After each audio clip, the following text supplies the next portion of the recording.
Welcome back to the Cartoon Codex. Tonight you, you, lying there in the dark with the screen a little too close to your face. Tonight we're diving deep into a different kind of bedtime story. A quiet walk through Stewie Griffin's nightmares, told slow enough to fall asleep to, but sharp enough to stay under your skin when you do. On the surface, Family Guy is background noise, a show you leave on while you scroll, a familiar Rhode Island family looping through the same living room, the same cutaways, the same fake reset of consequences. But something happened when fans started asking what it would mean to take one character seriously. What if the baby in the crib wasn't a punchline, but the central horror of the entire reality? So, settle in, soft breath, because this is going to get dark. And this channel treats animated comedy like found footage from a damaged universe, and Stewie Griffin is one of its most disturbing subjects. The pacing will stay slow, the voice calm, with the occasional quiet that reminds you there's a person awake with you at 2 a.m., carefully unpacking cartoon violence, abuse, and impossible machines like their crime scene photos. Picture it. The Griffin house is silent, except for the television glow leaking under Lois's door. Down the hall, in a small room filled with plush toys and primary colors, there's a crib. Inside that crib, a tiny silhouette with a football-shaped head is awake. He's not babbling. He's whispering threats, tightening bolts on a device that shouldn't exist, and staring through the bars at the mother he swears he will kill. How many times have you seen that image and laughed it off? Because that's the contrast we're going to live in tonight. For most viewers, Family Guy is comfort noise. Peter's stupidity, Brian's smugness, Meg's endless humiliation. But once you start looking at Stewie as more than a gag, the show warps.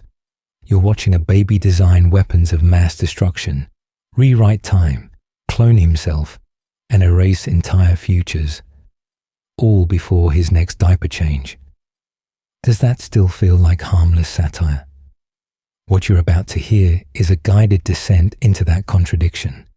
Theories that explain his shifting origin, his obsession with Lois, his fractured identity, and his casual relationship with reality itself.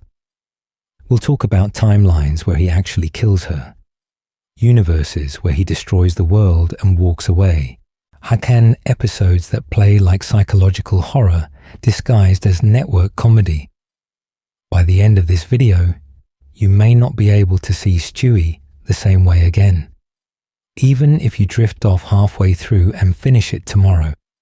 The next time a rerun flickers on at 1 a.m., that crib won't just be a setup for a joke. It'll be a crime scene you've already walked through once. And this is only the lullaby. In a moment, we'll start peeling back the layers of who Stewie Griffin really is, and why his darkest moments might be the truest things the show has ever revealed. What you're about to hear about a cartoon baby. So when we talk about peeling back layers, this is the one that really matters. What you're about to hear is everything the show quietly tells you about Stewie Griffin, if you're willing to listen past the laugh track. And on the surface, he's presented as a funny evil baby with a football-shaped head, a British accent, and a plastic ray gun. But once you start looking at what he actually does and what the writers let him remember, the subject matter stops feeling like parody and starts edging into psychological horror. Stewie's entire character is built on escalating darkness. It starts with matricide fantasies, explicit, detailed plans to kill Lois, not just with cartoon anvils, but with disintegration beams and elaborate traps. That slides directly into world domination, complete with speeches about enslaving humanity and wiping out entire populations. Then the show quietly adds time travel atrocities, futures where he never exists, presents where he casually erases people, and timelines where his family dies because he pushed a button in his bedroom. There is a universe in this show where he actually kills Lois, frames Peter, and nearly takes over the planet. Stewie kills Lois, and Lois kills Stewie. Don't play like harmless daydreams. They're shot and scored like a thriller about a child psychopath finally getting everything he wants. The only reason that reality doesn't stick is because time travel rewinds it. The horror isn't just that he did it. It's that the show implies some version of those events is still out there, sealed off in a dead timeline he walked away from. And that's only one example of a baby quietly playing God. This is an infant who builds functional weapons of mass destruction, mind control devices, cloning machines, and a time machine that can alter the origin of the universe itself. There are episodes where his inventions reset history, rewrite his own conception, and toy with the fundamental rules of reality. And then he goes back to chewing on blocks like nothing happened. Imagine a child who can destroy entire futures before nap time, and then forgets the specifics, but keeps the emotional residue. Here's where things get really interesting.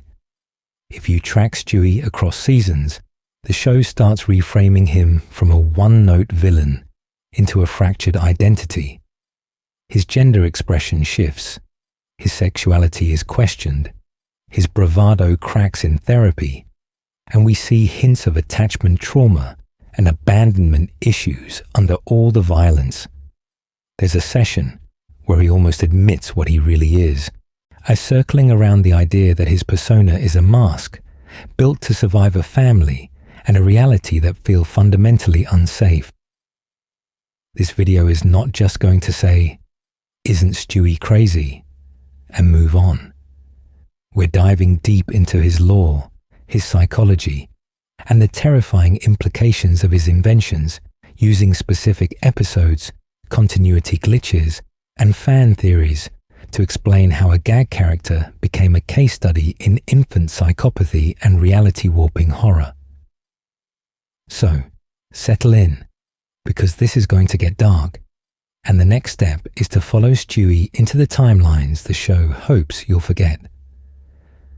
From cutaway gags to cold-blooded baby, framing the thesis. To understand why Stewie is the perfect doorway into this darker reading, you have to zoom out for a moment and look at the show that built him.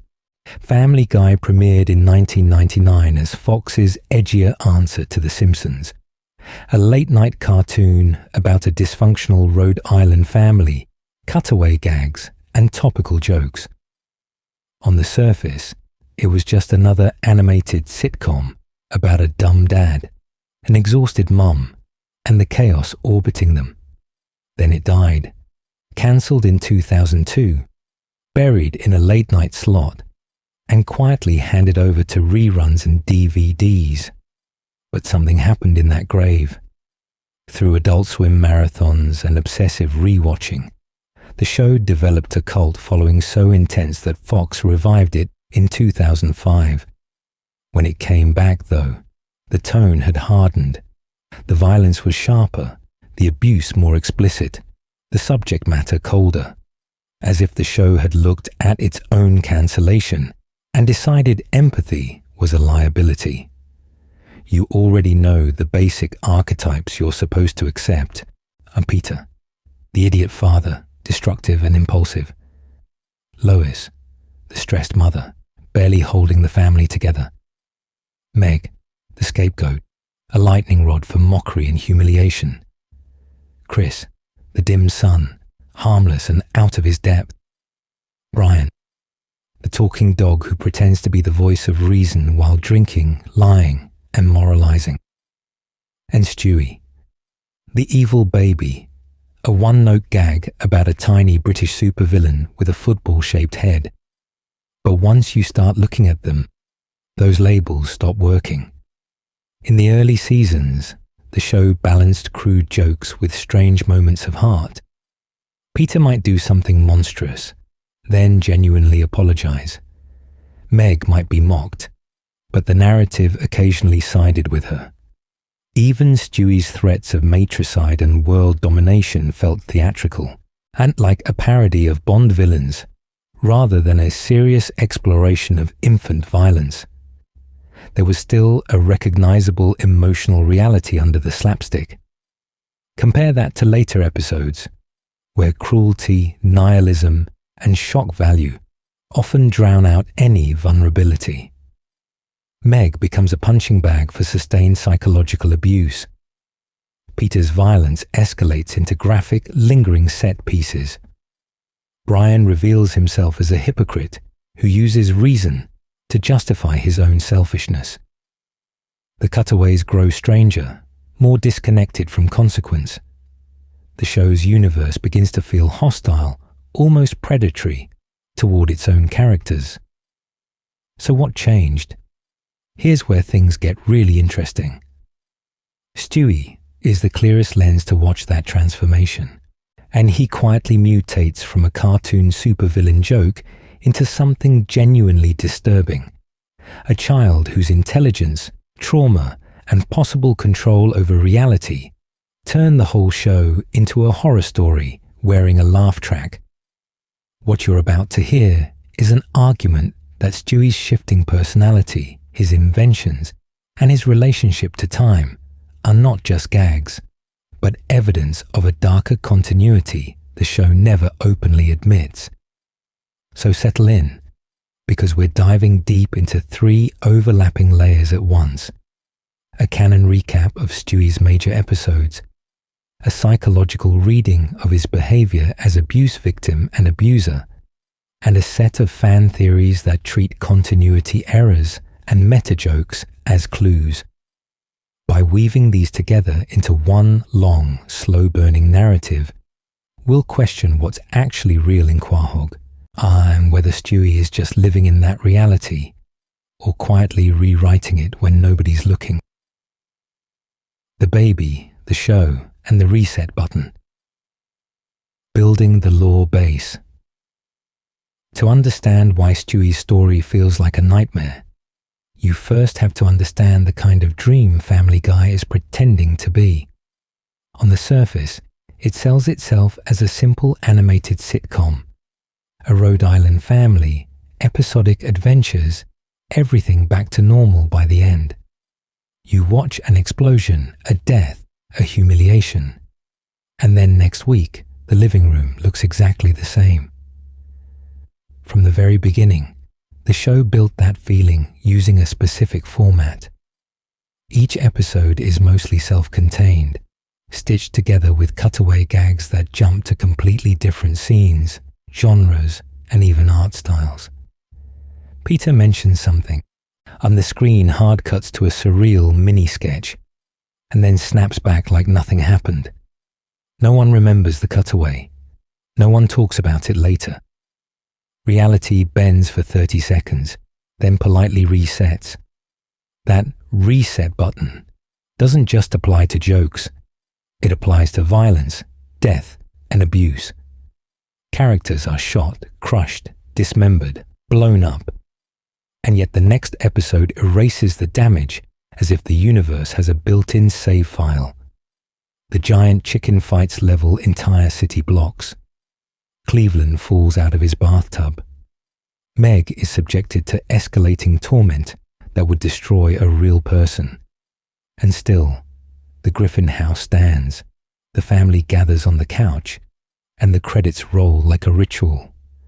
Inside that ritual, Stewie originally exists as something simple. Seasons 1 through 3 present him as a one-note villain, a hyper-articulate infant with a British accent, obsessed with killing Lois and conquering the world. He's a parody of Bond villains and cartoon mad scientists, complete with monologues, secret lairs, and contempt for the rest of the family. Fans were meant to laugh at the absurdity of a baby plotting matricide between diaper changes. But something happened once you start looking at what he actually builds. The ray guns work. The mind control devices work. the shrink rays, force fields, teleporters, and eventually a functioning time machine all operate with consistent internal logic, even when the rest of the show is content to hand-wave everything away. How is an infant designing temporal navigation systems in a universe that can't remember last week? And this is where things get really interesting. The show's willingness to break continuity for a joke creates a strange tension with Stewie's inventions, which often create continuity. When he travels through time, actions have consequences. Timelines split. Futures are erased. Alternate selves die. Yet the broader series still behaves like nothing matters. What happens if you stop treating that disconnect as lazy writing and instead treat it as in-universe reality? We're diving deep into a disturbing possibility that the reset button isn't outside the story, it's inside it, and Stewie is either trapped under it or pressing it. If every week is a restored timeline, if every horrific gag is quietly undone by forces Stewie can almost touch with his machines, then the harmless sitcom format becomes something much darker. So, settle in, and because in the next section, we're going to ask a much more unsettling question. What if there was a version of events where the reset failed, and Stewie finally remembered? When the laugh track curdles, how Family Guy turned mean. And that's where you start to notice something else curdling in the background laugh track. On the surface, Family Guy comes back from cancellation as the same irreverent sitcom you remember. Same town, same family, same cutaways. But something happened. The longer you watch, the more every character feels hollowed out, exaggerated, like someone took their worst traits, turned the dial, and then snapped it off. Peter is the easiest to track. Early on, he's a reckless idiot who means well, a dad whose stupidity causes chaos, but still occasionally shows affection. And then you hit episodes where he frames Meg for a DUI, punches her at the dinner table, or leaves her in literal life or death situations as a bit. The violence stops being slapstick and starts looking like recreational cruelty. You can feel the show pushing you. Are you still laughing? Meg's flanderization becomes the backbone of that cruelty. She isn't just the awkward teen anymore. She's a designated target. Episodes linger on her humiliation, her sexual assault scares, her family telling her she should kill herself, the prolonged cutaways where she's beaten, degraded, or abandoned. And Stewie is usually right there, either instigating the abuse with a cutting remark, or watching with this cold, fascinated detachment, like he's running an experiment on how much one person can take. Brian, who once functioned as the moral compass, uncorrodes in parallel. He cheats, lies, preys on younger women, lectures everyone about ethics while doing nothing but harm. Think of Brian and Stewie, where they're locked in a bank vault. The episode strips away the gags and leaves you with self-harm, cannibalism, and suicidal ideation played almost straight. This is going to get dark, the show seems to whisper, and then it never really comes back. Once you start looking at the subject matter, the escalation is hard to ignore. Graphic violence isn't a quick gag anymore. It's sustained beatings, torture chairs, surgeries, executions. Sexual assault jokes become more explicit, more detailed, less metaphor and more description. Suicide is a punchline, then a running bit, then a visual set piece. Fans can't just hand-wave it as edgy, when across seasons you see a pattern of abuse that would be unwatchable in live action. And in the middle of all this, Stewie's role shifts. His inventions grow from household chaos machines into weapons of mass destruction, mind control devices, global weather manipulators, and finally, multiverse engines. Stewie Kills Lois doesn't just parody a thriller. It shows him graphically murdering his mother, framing his father, and attempting the world domination. The follow-up reveals it as a simulation and then a time travel reset. But the show still walked you through every step of matricide and global collapse, with a baby at the center. Here's where things get really interesting. As the tone grows more nihilistic, Stewie becomes the one constant. He either builds the device that causes the horror, unwitnesses it with eerie calm, or uses time travel to erase it. At some point, the show quietly stops behaving like a sitcom with consequences and starts behaving like a sandbox where reality is disposable. And if that's true, then Stewie's law, the baby engineering the resets, might be the only internal logic the series has left. What you're about to hear next is what happens when that logic breaks entirely, and the show accidentally reveals what Stewie has really done to this universe.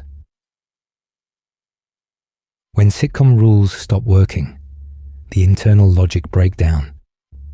What you're about to hear is the point where the usual excuses stop working.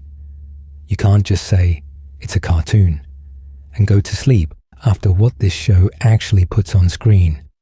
On the surface, you expect cartoon violence, anvils, explosions, as a character flattened and then fine in the next shot. But Family Guy, especially in Stewie-centric stories, leans into something more elaborate and slow. You watch extended beatings, torture sequences, bones breaking, skin tearing, characters begging for mercy while everyone else treats it as background noise. The infamous Brian and Stewie episode traps them in a vault, forcing Brian to eat Stewie's waste, and the show lingers unblinking. No therapy, no lasting trauma, just back to quips and cutaways next week. We're diving deep into a world where Stewie builds a working time machine, erases entire futures, and then the series acts like it was just a gag. In Stewie Kills Lois and Lois Kills Stewie, he murders his own mother, frames others, seizes global power, and dies in a hail of bullets. And then a time travel reset quietly wipes it away, and nobody remembers the genocide that almost was. You're told it didn't really happen, but the episode still showed you every step in disturbing detail. So which reality are you supposed to believe? Here's where things get really interesting. Once you start looking at the pattern, the internal logic collapses if you treat it as one coherent universe.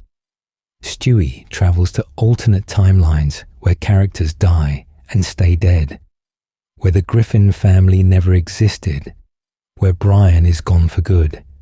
He interacts with the literal fabric of reality, hopping dimensions in Road to the Multiverse, seeing universes where the laws of physics, morality, and even art style are different. Yet the next week, Quahog is untouched, the family is unchanged, and nobody carries any memory of cosmic horror. And at the same time, suffering becomes entertainment not just for you, but inside the show. Peter's prolonged chicken fights leave cities in ruins. No one files a report. Meg's abuse escalates from insults to full-on physical violence, and the family laughs in her face. Stewie watches much of this with fascination, sometimes cheering it on, sometimes orchestrating it. A baby staring at torture like it's Saturday morning TV. How do you explain that away as harmless slapstick? The disturbing theories about Family Guy say that the series, as it evolved, lost its internal logic if you assume everything is happening in one grounded reality with consistent rules. The violence escalates, the abuse intensifies, the deaths multiply, and yet consequences never accumulate. Characters can die, be resurrected, be replaced by alternate versions, and nobody ever cracks under the weight of what they've seen. So settle in, because this is going to get dark. If the show no longer makes sense as a normal sitcom, maybe it only makes sense as a psychological or metaphysical horror story, centered on Stewie Griffin himself. What if the broken continuity isn't a mistake, but a symptom? What if the baby isn't just living in this universe, but rewriting it? In the next section, we follow that idea to its logical end, and it leads somewhere Stewie can never let his family remember. Theories as nightlights. How fans explain the darkness. If Stewie really is rewriting the universe, then the show needs something to hold all that broken reality together. That something is where the disturbing theories come in. So settle in, because what you're about to hear isn't just trivia. It's the way fans have tried to make sense of a world where a baby plays God and nobody seems to notice. Long-running shows with shattered continuity always attract theories, but something happened with Family Guy. The cruelty, the casual abuse, the way violence resets between commercial breaks. It pushed people past ordinary cartoon logic explanations. Instead of, the writers forgot, you start hearing, what if they're in a mental institution? What if they're all dead? What if this is a simulation running on some machine Stewie built in the basement? Once you start looking at the show through those lenses, it stops being a goofy sitcom and starts feeling like a carefully disguised horror story. On the surface, the mental institution theory sounds like edgy creepypasta. The idea that the Griffin family are patients and Quahog is a shared delusion or therapeutic construct. But then you remember the constant medical gags, the shock therapy jokes, the way characters experience extreme trauma, murders, assaults, torture, and then calmly resume their routines. The everyone is dead version works the same way. Quahog as a purgatory where Stewie, Lois, Brian, and the rest are trapped in loops of unresolved guilt and violence, unable to move on because nothing is ever truly confronted. Here's where things get really interesting. These aren't just Reddit posts thrown at the wall. They're attempts to explain why Stewie has godlike power, why reality bends around him, and why the show's subject matter no longer feels like it can be taken at face value. The simulation hypothesis reframes the cutaways, retcons, and timeline resets as glitches in a program. Stewie, as an unreliable narrator, turns entire episodes into possible fabrications from a damaged child mind, overstating his genius, minimizing his vulnerability, rewriting abuse into punchlines so it doesn't hurt as much. Then you get the demon theories. Stewie as a literal or metaphorical demon attached to the Griffin family, feeding on conflict, engineering suffering, dragging everyone into darker and darker scenarios. A baby who builds time machines, disintegration guns, and mind control devices starts to look less like a prodigy and more like a malign force that the universe refuses to hold accountable. In all of these frameworks, Stewie becomes the anchor point. His intelligence, his technology, and his fractured psychology make him the only in-universe explanation for why this reality behaves the way it does. If Quahog is a ward, and he's the most lucid patient. If it's purgatory, he's the one still pulling the strings. If it's a simulation, he might be its architect or its glitch. In the next sections, we're diving deep into each major theory like a case file. What it claims, the episodes that support it, the scenes that contradict it, and what each possibility says about who or what Stewie Griffin really is. This is going to get dark.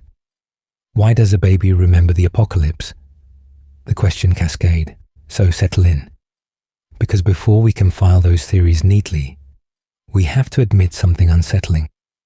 Stewie Griffin breaks the rules of his own show just by existing. On the surface, he's an infant. He wears diapers, sleeps in a crib, needs to be carried.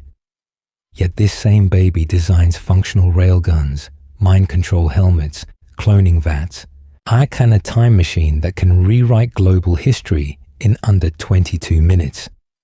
You watch him soldering circuits and calculating temporal drift.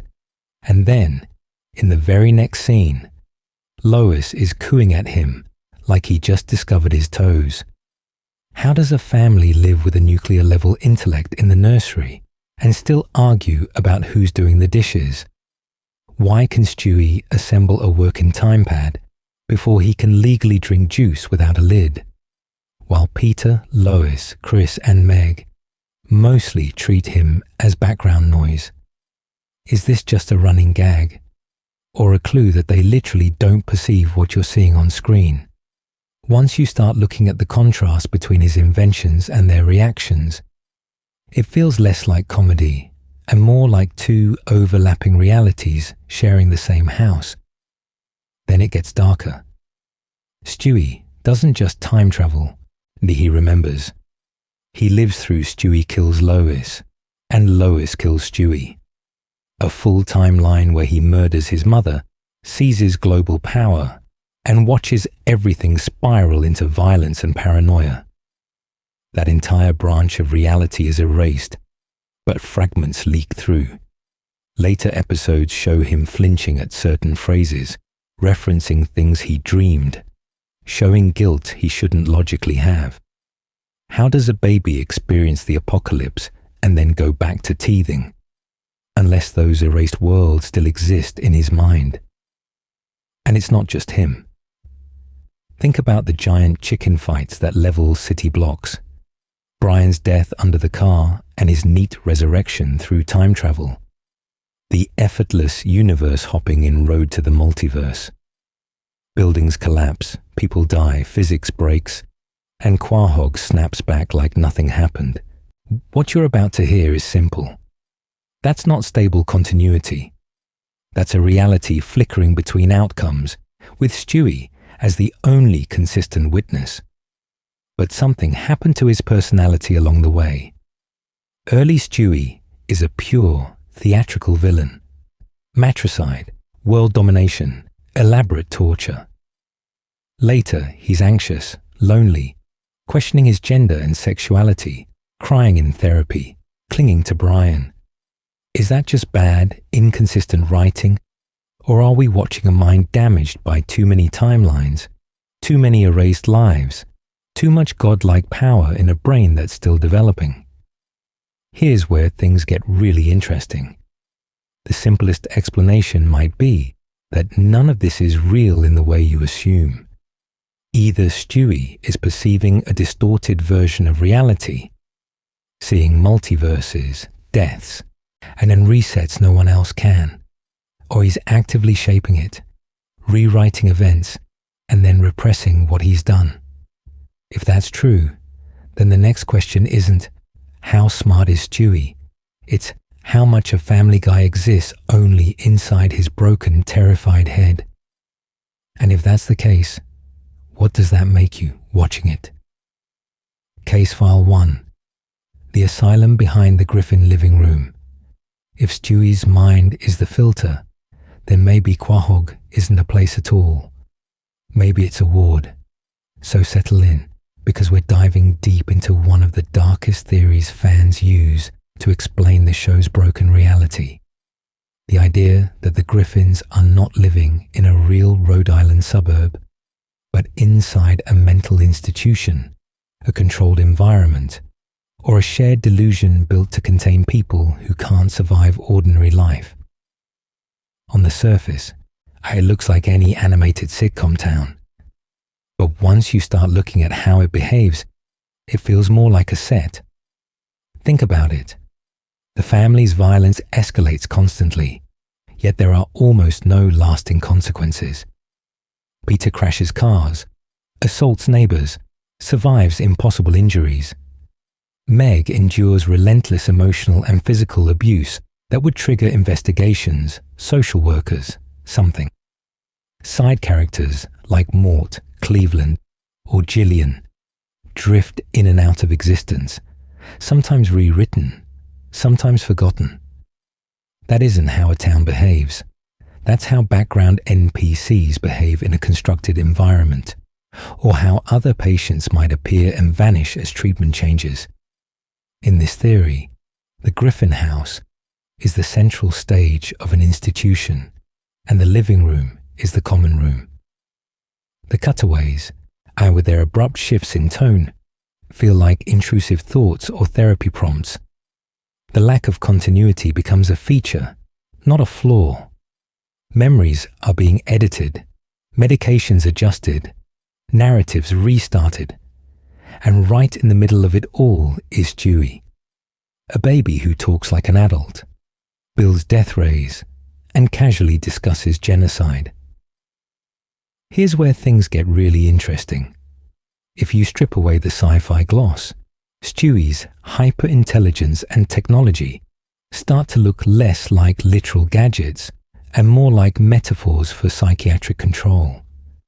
The mind control devices, the disintegration guns, even the time machine can be read as his way of understanding restraints, sedatives, electroconvulsive therapy, or locked doors. To a terrified child trapped in an institution, a pill that knocks you out might feel indistinguishable from a freeze ray. His obsession with killing Lois and conquering the world also changes meaning in this light. Instead of a comic book villain, you're looking at a child processing abuse, neglect, or confinement. Killing Lois becomes the fantasy of destroying a caregiver who failed him, or a system that cages him. World domination is the only form of control he can imagine. If he can't leave the ward, he'll own it in his head. This is going to get dark, but the blueprints and weapons might just be coping mechanisms, elaborate internal stories built to survive a reality he can't escape. The asylum theory neatly explains the emotional tone, the numbness, the recycled trauma, the way everyone resets after catastrophic events. But something happened once the show leaned into literal time travel and multiverse episodes. If all of this is just a ward in Stewie's mind, then what do we do with the timelines where Lois really dies? The universes where the world actually ends? The versions of Stewie who never make it out at all? If the asylum is only one layer of the trap, then the next theory asks a worse question. What if even the institution isn't the edge of his reality? Stewie's world, everyone else's dream, the unreliable POV theory. What if that's the real punchline? There is no edge. Not the asylum, not the institution, not even Quahog itself. So settle in, because what you're about to hear is one of the darkest Family Guy theories of all. The idea that the whole show might be less an objective world, Archer and more a weaponized bedtime story playing inside Stewie Griffin's head. On the surface, you're watching a dysfunctional Rhode Island family stumble through crude jokes and cartoon violence.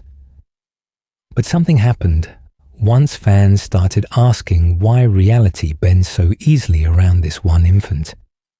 The unreliable POV theory says you're not seeing Quahog as it is. You're seeing Quahog as Stewie experiences it. Distorted, exaggerated, and sharpened into something that matches his fear, rage, and intelligence. The Griffins become grotesque because that's how a powerless child trapped in chaos and possible abuse emotionally draws them. That lens suddenly explains a lot. The constant cutaways, those jarring, surreal gags where Peter is briefly a dolphin, or the world shifts genres, or history rewrites itself mid-sentence. Instead of literal events, they read like intrusive thoughts and associations racing through Stewie's overactive mind. A throwaway joke about Hitler, a musical number about domestic violence, a fantasy of Lois dying in a ridiculous way. They're not just edgy subject matter. They're the mental pop-ups of a baby who knows too much and feels too unsafe. Here's where things get really interesting. Stewie is unusually close to the camera. He breaks the fourth wall, critiques the writing, comments on continuity, and behaves like he understands he's inside a constructed narrative. Episodes where he directly addresses you or dissects cutaways with Brian make more sense if the perspective is anchored to him. You're not just watching him, you're watching through him, with his commentary bleeding into the fabric of the show. Viewed this way, his hatred of Lois and his world domination fantasies look less like pure cartoon villainy and more like coping strategies. Imagine being tiny, unable to leave, dependent on a mother you perceive as neglectful or outright hostile. Do you actually want to kill her? Or do you need a fantasy where you're the one in control, where the person who scares you can finally be made to beg? His giant death rays, his Stewie kills Lois timeline, his brief global takeover, all become elaborate daydreams of a child trying to feel big in a house that makes him feel very small. But then the theory hits a disturbing snag. There are episodes where Stewie's inventions and choices clearly affect the world beyond his perception. Brian dies and stays dead long enough to traumatize everyone. The time machine rewrites history. Alternate universes collapse. And if this is all in his head, why do other characters suffer consequences he doesn't even witness? The uncomfortable answer is that his mind and the show's reality may be entangled. Once you start looking at it that way, you have to ask, is Stewie just filtering the world, or is he quietly authoring it? And if a baby can edit reality to match his fears, what happens when those fears turn inward? The baby who broke the universe. Simulation and multiverse horror. When those fears finally turn inward, something else cracks with them. The border between Stewie's mind and the universe itself. If his thoughts can bend one reality, what happens in a world where there are infinite realities stacked on top of each other like broken toy blocks? On the surface, Family Guy plays this as sci-fi comedy. A baby with a time machine. A dog with quips. A town that snaps back to normal after any disaster.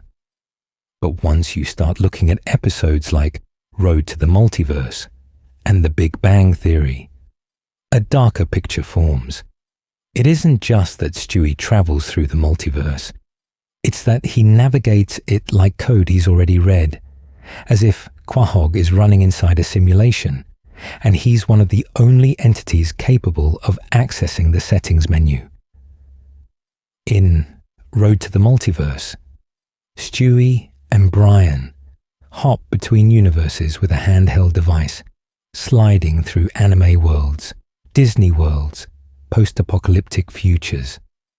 To the characters, it's a tour. To fans following these theories, it looks more like a developer cycling through test environments. Each universe has a different art style, morality, and physics, as if someone is tweaking variables. Increase violence here, change species there, remove consequences entirely. Stewie isn't surprised by the structure. He explains it. He lectures Brian on how the multiverse works like someone reading patch notes. Then, The Big Bang Theory takes it further. Stewie doesn't just visit alternate timelines. He actively interferes with the origin of existence, chasing Bertram through branching versions of his own conception and Lois's pregnancy. At one point, Stewie literally stands at the start of his timeline and edits it. This is going to get dark, but if you apply a simulation framework, he isn't just a time tourist. He's an emergent AI with admin privileges, casually rewriting startup parameters of the program that generated him. Suddenly, all the show's resets, non-permanent deaths, and wild tonal shifts don't look like lazy writing, and they look like failed runs. Peter dies, comes back, and no one questions it. Brian is killed, replaced, then restored by time travel, with one version of him staying dead in a discarded branch. Mass destruction from chicken fights leaves no lasting scar on Quahog. These feel less like continuity errors and more like the system loading a previous save. And there, in the middle of it, is Stewie, the one glitch who remembers too much. Here's where things get really interesting. If Stewie can jump timelines, overwrite events, and collapse branches, how many universes has he erased while playing scientist? How many families? How many abused Megs? How many Brians stayed dead because he chose one outcome and let the others rot in unused memory? The horror is that he doesn't even treat it as murder. It's experimentation, and a baby flicking off entire realities like channels. So settle in with that thought. Whether you see this as a literal multiverse or a closed simulation, Stewie's role stops looking human. He's not just a victim of abuse or a disturbed child lashing out. He's closer to a god or a demon, testing moral limits inside a sandbox. If he can unmake worlds without consequence, does he still have a soul in any meaningful sense? And if he ever decides this particular version of Quahog bores him, what exactly happens when he hits reset again? The dead family on Spooner Street, afterlife and purgatory angles. If Stewie can hit reset on entire universes, you start to wonder something much darker. What if there's nothing to reset back to? What if Quahog itself is already a dead file, a corrupted save, and everyone you're watching is just stuck? On the surface, the everyone is dead idea sounds like the most overused twist in the book, but in Family Guy, it lines up with the show's cruelty a little too well. The framework is simple. At some unseen point, the Griffins die in an accident, car crash, house fire, take your pick, and everything afterward is a kind of purgatory, or maybe a personalized hell, where their worst traits are exaggerated, looped, and replayed forever. Peter's selfishness becomes catastrophic violence. Meg's insecurity becomes endless abuse. Lois's control issues become a lifetime of being blamed and resented. Nobody grows. Nobody learns. They just cycle. In that reading, Stewie's intelligence stops being funny genius baby and becomes a trapped soul clawing at the walls. His weapons, his mind control devices, and his time machine. These are all desperate attempts to escape a fate that's already sealed. Time travel episodes start to look like the bargaining stage of grief dragged out over decades. He rewinds life of Brian to undo a death. He erases timelines where he actually kills Lois. He destroys futures and then walks away, as if denial can overwrite metaphysical paperwork. Here's where things get really interesting. Family Guy treats heaven, hell, and the afterlife like casual locations. Peter dies, goes to heaven, argues with God, and just comes back. Characters visit hell, meet the devil, and then show up at the Drunken Clam like it was a quick errand. Death himself is a recurring character with a dry sense of humor. Once you start looking at that pattern, and the boundary between life and death in this universe doesn't look weak, it looks irrelevant, as if they're already in a place where those lines don't matter. Now take Stewie's obsession with killing Lois and tilt it through that lens. A baby trying to murder his mother is already disturbing. But if this is purgatory, those episodes become a soul trying to sever its last attachment. He loves Lois. He also blames her for bringing him into a painful existence, for failing to protect him, for being the anchor that keeps him in this looping, abusive family. Stewie kills Lois, and Lois kills Stewie, then play like trial runs in spiritual amputation, each one undone by time travel because he can't quite let go. Pattern interrupt for you. If everyone's dead, why does Stewie's tech actually work? Why do his inventions have consistent rules when almost nothing else does? That's the crack in this theory. The purgatory angle explains the nihilism, the reset button morality, the casual violence, but it doesn't fully explain why Stewie, specifically, can bend reality with such precision while everyone else just suffers through it.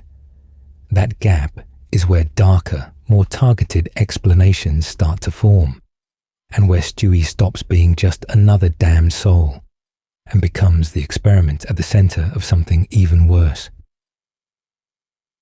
The matricidal origin story, early Stewie as pure villain.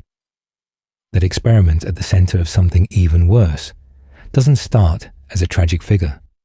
It starts as a joke, a very specific, very sharp joke. In those first 3 seasons, and what you're about to hear is Stewie Griffin stripped down to his most basic code. Metricide and world domination, delivered in a British accent from a high chair. On the surface, early Stewie is refreshingly simple. He wants Lois dead. Not metaphorically, not implied. Repeated, explicit vows to slay the woman who birthed him are his entire personality. You watch him pull out pistols, ray guns, and homemade explosives, all aimed directly at his mother's head, and the show frames it as punchline, not pathology. The baby isn't teething. He's planning an assassination. We're diving deep into a version of Family Guy where Stewie's mission statement is crystal clear. In episode after episode, he declares his twin goals. Kill Lois, conquer the planet. He builds mind control devices, weather machines, iron death rays with the same casual focus another toddler might use on blocks. He fantasizes about Lois being crushed, shot, or erased, and when those fantasies fail, there's no remorse, no doubt, just the next scheme. Fans remember how often he literally points a gun at her face while the laugh track of the audience's mind fills in the space. The violence is played big and theatrical. Elaborate layers under the house. Monologues about enslaving humanity. Cloaks, switches, and glowing consoles that parody Bond villains and Saturday morning mad scientists. The subject matter is dark, but the tone insists you relax. You're supposed to laugh at the contrast. A diapered infant quoting dictators and designing weapons of mass destruction. This is where things get really interesting, because even as parody, the intent is graphic. The bullets are real. The hatred feels real. And yet, almost nobody in the family truly hears him. Lois treats his rants as babble. Peter is too self-absorbed to notice the arsenal in the nursery. Meg and Chris are lost in their own abuse and humiliation. Only Brian occasionally seems to understand, and even he mostly shrugs it off. So you're left with this unsettling image. A baby openly plotting atrocities in a living room where the television is just a little louder than his threats. How many times does he need to say, "I'm going to kill you," before it stops being a joke and starts sounding like a confession? Once you start looking at those early years as baseline canon, something else comes into focus. That clear-cut evil baby is almost comforting compared to what's coming. No queerness yet, no fractured gender identity, and no time travel trauma, no multiverse of alternate deaths. Just a tiny tyrant whose motives are easy to explain. Power, control, annihilation. But something happened as the show progressed. Vulnerability leaks in. Desire complicates hatred. Reality starts to bend in ways his gadgets alone can't justify. So, settle in, because this is going to get dark. The next versions of Stewie don't abandon that original villain. They bury him under layers of repression, retcons, and timelines where he actually succeeds, and then has to live with it. Weapons in the nursery, the ethics of a baby playing God. And this is where the nursery stops being a joke and starts looking like an arms depot. Once you start looking at Stewie's room not as a baby space but as a weapons lab, the entire show tilts into something much darker. On the surface, it's a running gag. The disintegration ray tucked between stuffed animals, the mind control device disguised as a toy, the cloning machine humming in the background while Lois folds laundry. But make a quick inventory and you realize you're dealing with an arsenal that would make adult supervillains jealous. There's the working time machine in his bedroom, the reality-altering remote, the weather devices, the shrink rays, the teleporters, the robot doubles. This isn't comic book potential. It's functional, tested, and regularly unleashed on the Griffin family's reality. The show occasionally lets you see what that actually means. In Stewie kills Lois, and Lois kills Stewie. His weapons don't misfire, they work perfectly. He murders Lois, he frames Brian. He stages a world domination coup with drones and energy weapons. The violence is graphic by the standards of the show, and the near catastrophe is global, not domestic. When the timeline is reset, the horror isn't just that it never happened. It's that you watched a version of this child calmly attempt omnicide, and then shrug it off as a narrative experiment. Stewie's reactions are the real nightmare. Sometimes he laughs with theatrical glee, savoring disintegration or mind control as if he's playing Tea Party. Sometimes he's chillingly indifferent, stepping over the collateral damage like a toddler stepping over blocks, and every so often the mask slips. After certain time travel disasters, you see brief flashes of guilt, panic, or numbness, like in The Big Bang Theory, when his meddling nearly erases his own existence and the show lingers, just a second too long, on his stunned silence. What do you even call that? When a baby has to process almost deleting himself from reality. Here's where things get really interesting and uncomfortable. Ethically, you're watching a being with infant-level emotional regulation and adult-level intellect wielding godlike power. He can rewrite history, but still throws tantrums over snacks. He can clone himself, but still needs Lois to change him. The moral horror comes from that mismatch. Is he fully responsible for the abuse and violence he unleashes? Or is his cognitive development so uneven that he's simultaneously culpable and tragically incapable of understanding the weight of his actions? Fans, darker theories, try to explain this by treating the gadgets as extensions of a fractured mind.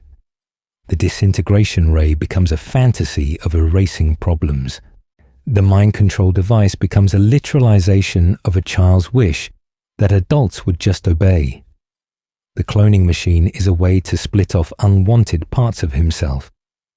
What you're about to hear in later episodes is that the time machine is different. Time travel doesn't just break physics, it breaks accountability. Because once you give that device to a baby who already treats reality as optional, you don't just get dark comedy anymore. You get existential terror for him and for every version of his family trapped in timelines he's already erased but still remembers. The timeline that shouldn't exist, Stewie actually kills Lois. And that brings us to the one time the show stops hinting and actually lets Stewie win. So, settle in, because what you're about to hear is the version of Family Guy that technically shouldn't exist, and yet hangs over every other episode like a deleted nightmare. On the surface, Stewie kills Lois, starts like a typical dark gag. The baby finally follows through on the joke he's been making since season 1. But something happened in that two-parter. The show stopped winking. On the cruise yacht, Stewie doesn't lash out in a moment of chaos. He stalks Lois through the party, corners her alone on the deck, delivers a calm monologue about her failures as a mother, and then shoots her point blank before dumping the body into the ocean. No cutaway, no quick reversal, just cold-blooded violence and a long, quiet shot of the water closing over her. The family's grief is played disturbingly straight. A memorial service, Chris crying, Meg sidelined even in tragedy, and Peter becoming the prime suspect as the town turns on him. For once, and Quahog feels like a place where actions have consequences. Here's where things get really interesting. While the Griffins mourn upstairs, Stewie is literally underground. His bunker, hidden beneath the house, is a fully realized war room. Monitors tracking every member of the family, weapons stockpiled, Lois's murder reconstructed as surveillance footage. He watches his own crime like a director reviewing dailies. When Lois finally returns, having survived the shooting, the episode becomes a murder mystery with Peter on trial. Until Stewie hijacks the courtroom, reveals his tapes, and calmly confesses. That confession is not the end. It's the launch pad for Lois Kills Stewie, where his fantasies escalate from matricide to open tyranny. Stewie flees, seizes a satellite network, and delivers a televised address to the entire planet, yet announcing his rule with the composure of a dictator, not a tantrum-prone toddler. He executes dissenters live, forces world leaders to kneel, and turns the globe into a fascist playground. The jokes don't undercut the imagery. They sit on top of it like nervous laughter at a firing squad. And then time travel. Brian and Stewie jump back, stop the yacht murder, and erase the entire arc. The world domination, the executions, Lois's death, all gone. The family never remembers that timeline, but you do. You've seen the branch where Stewie's abuse fantasies become reality, and the show quietly files it under non-canon, while still letting it exist. Once you start looking at it that way, a darker question creeps in. If Stewie can rewind any atrocity he commits, how many timelines has he already burned through off-screen? How many worlds did he conquer? How many versions of his family did he destroy? Before arriving at the safe episodes you see, what does it do to a developing mind to remember lives no one else lived? To carry guilt no one else can even verify? In this reading, Stewie isn't just a dangerous child. He's a fragmented god of his own continuity, pruning realities whenever they become too honest about who he really is. The baby who watches himself die, time travel trauma, and that's where the horror quietly levels up. It's one thing to prune a reality. It's another to watch yourself die in one, and then wake up in another crib, like nothing happened. Because Stewie doesn't just bend time in the Lois arc. The show keeps putting him in timelines where his own existence is negotiable. In Stewie Griffin, The Untold Story, he meets a future version of himself, a washed-out 20-something who has failed at everything Stewie believes he's destined for. In Stu and Stewie's Excellent Adventure, he travels forward again, sees that same older self humiliated and miserable, and literally helps erase that future by changing his own childhood. In Road to the Multiverse, he and Brian tour universes where the Griffin family is mutated, enslaved, or never even born. In The Big Bang Theory, he watches alternate versions of himself die in cascading timeline collapses. On the surface, these are just sci-fi gags. But something happened the moment the show let a baby observe his own non-existence. Imagine an adult going through that, watching a version of you take a bullet, watching your parents vaporize, spending what feels like years in a doomed future, building relationships, suffering losses, only to press a button and watch it all unhappen. Most people would come back with PTSD, derealization, maybe a total break from reality. Now scale that down to an infant's brain, still wiring basic trust, attachment, and cause and effect. What does object permanence even mean when you've seen an entire universe fail to be permanent? Here's where things get really interesting. The show almost never lets Stewie openly process any of this, yet you get these strange, quiet aftershocks. After Untold Story, he's briefly subdued, almost melancholy, as if some part of him remembers being that disappointed adult. After Stu and Stewie's excellent adventure, his usual bravado is edged with a new anxiety about growing up. Unlike the future has gone from fantasy to threat. After Road to the Multiverse, there's a run of episodes where his violence feels more performative, more like a script he's clinging to than a genuine impulse. Fans notice these tonal dips, then the series snaps back into jokes, as if nothing happened. But what you're about to hear is one way to explain that whiplash. Call it timeline residue. The official continuity resets, but emotional impressions don't. Stewie shouldn't remember dying in an erased timeline, yet he flinches at specific scenarios, fixates on control, develops new obsessions that appear out of nowhere. Why does his fear of being ordinary spike after seeing his failed future self? Why does his attachment to Brian deepen right after episodes where they survive universe-ending disasters together? See, once you start looking at these shifts as scars from lives no one else recalls, his mood swings stop feeling like inconsistent writing and start feeling like cumulative time travel trauma. The more he travels, the less stable he becomes. His identity fractures, his accent slips, his sexuality and self-image wobble from episode to episode, as if different versions of Stewie keep bleeding through. This is going to get dark because the implication is simple and disturbing. Every reset saves the world, but breaks the baby a little more. And the next layer of Stewie's story asks an even worse question. What happens when a mind this damaged starts trying to rewrite itself? Not just time. Gender, shame, and the mask of cruelty, Stewie's fractured identity. And that question leads you somewhere most fans don't expect, into Stewie's relationship with his own identity. On the surface, he's a clean archetype, the effete British accented baby who wants to kill Lois and rule the world. But once you start looking at how the show writes his gender, his sexuality, and his shame, the subject matter stops feeling like edgy comedy and starts looking like a dark character study of a child who doesn't know what he's allowed to be.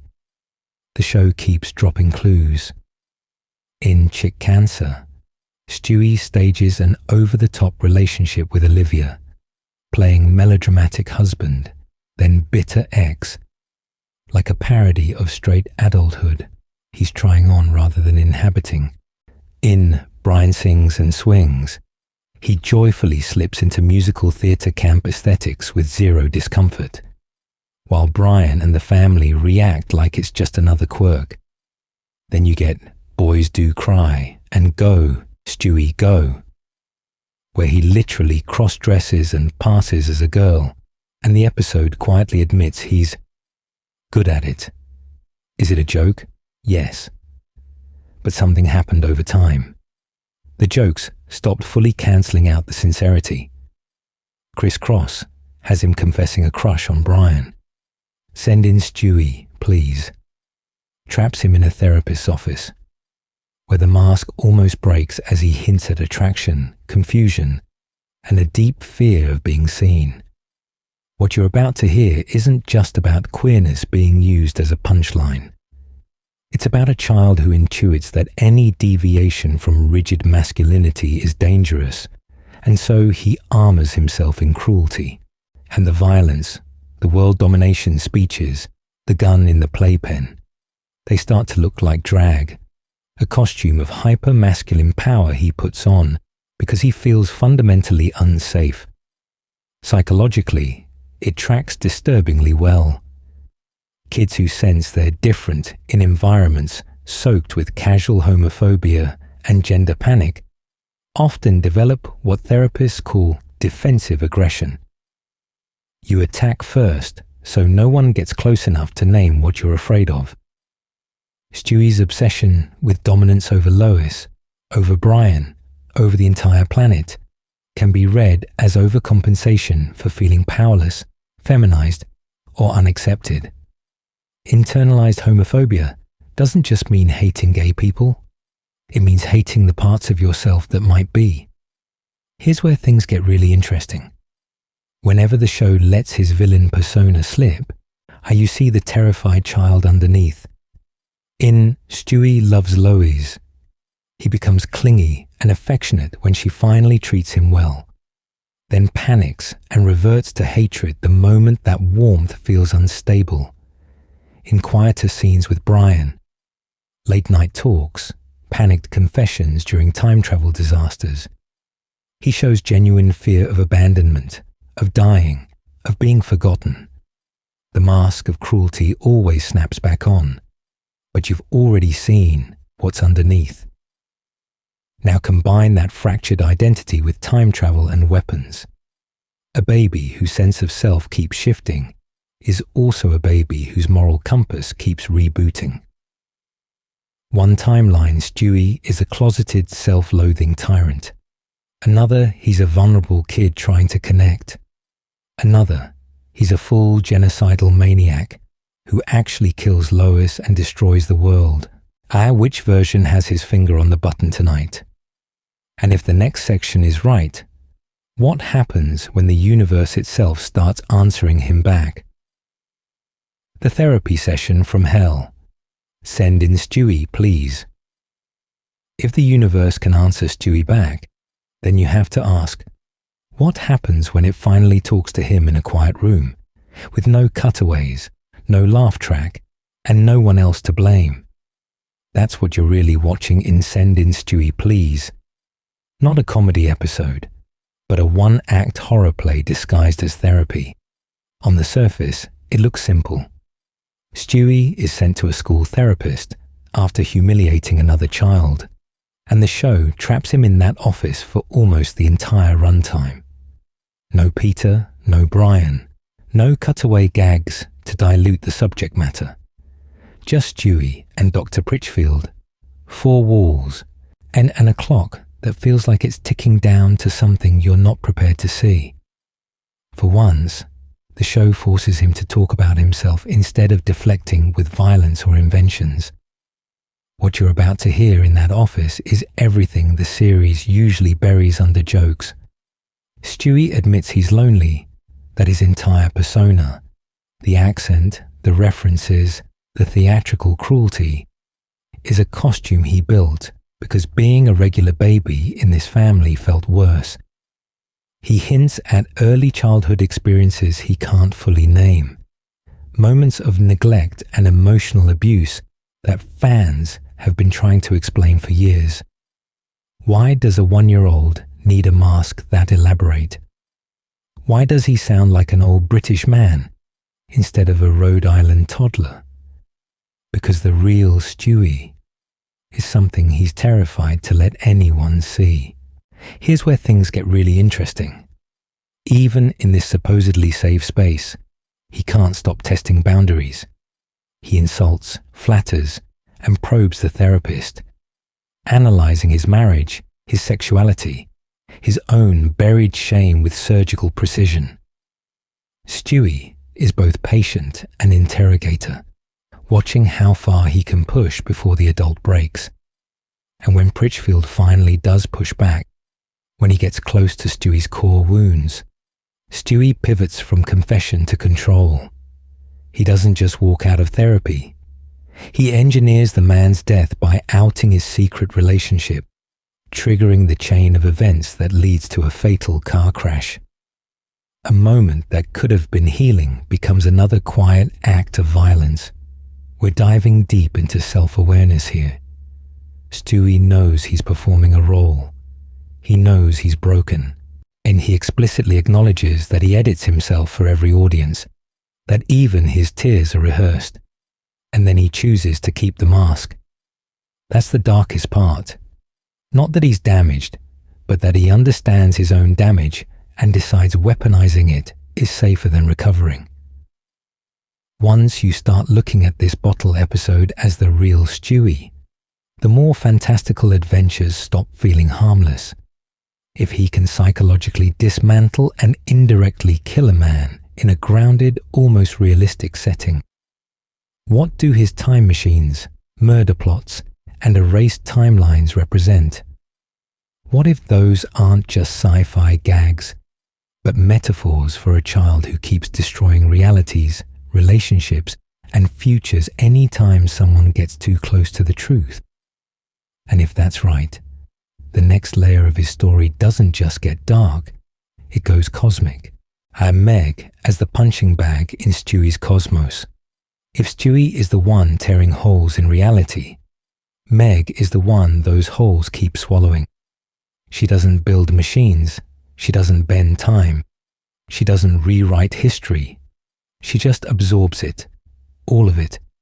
And what you're about to hear is how that makes her one of the darkest figures in this entire show. On the surface, Meg is introduced as the awkward teenage daughter in a typical animated family. But something happened as the seasons went on.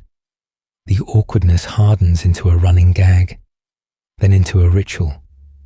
Peter tells her to shut up before she speaks. Lois calls her a mistake. Chris joins in. The school bullies, the town, even strangers pile on.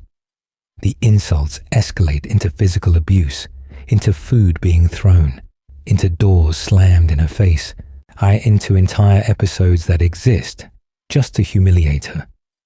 She isn't just unpopular, she's the designated target.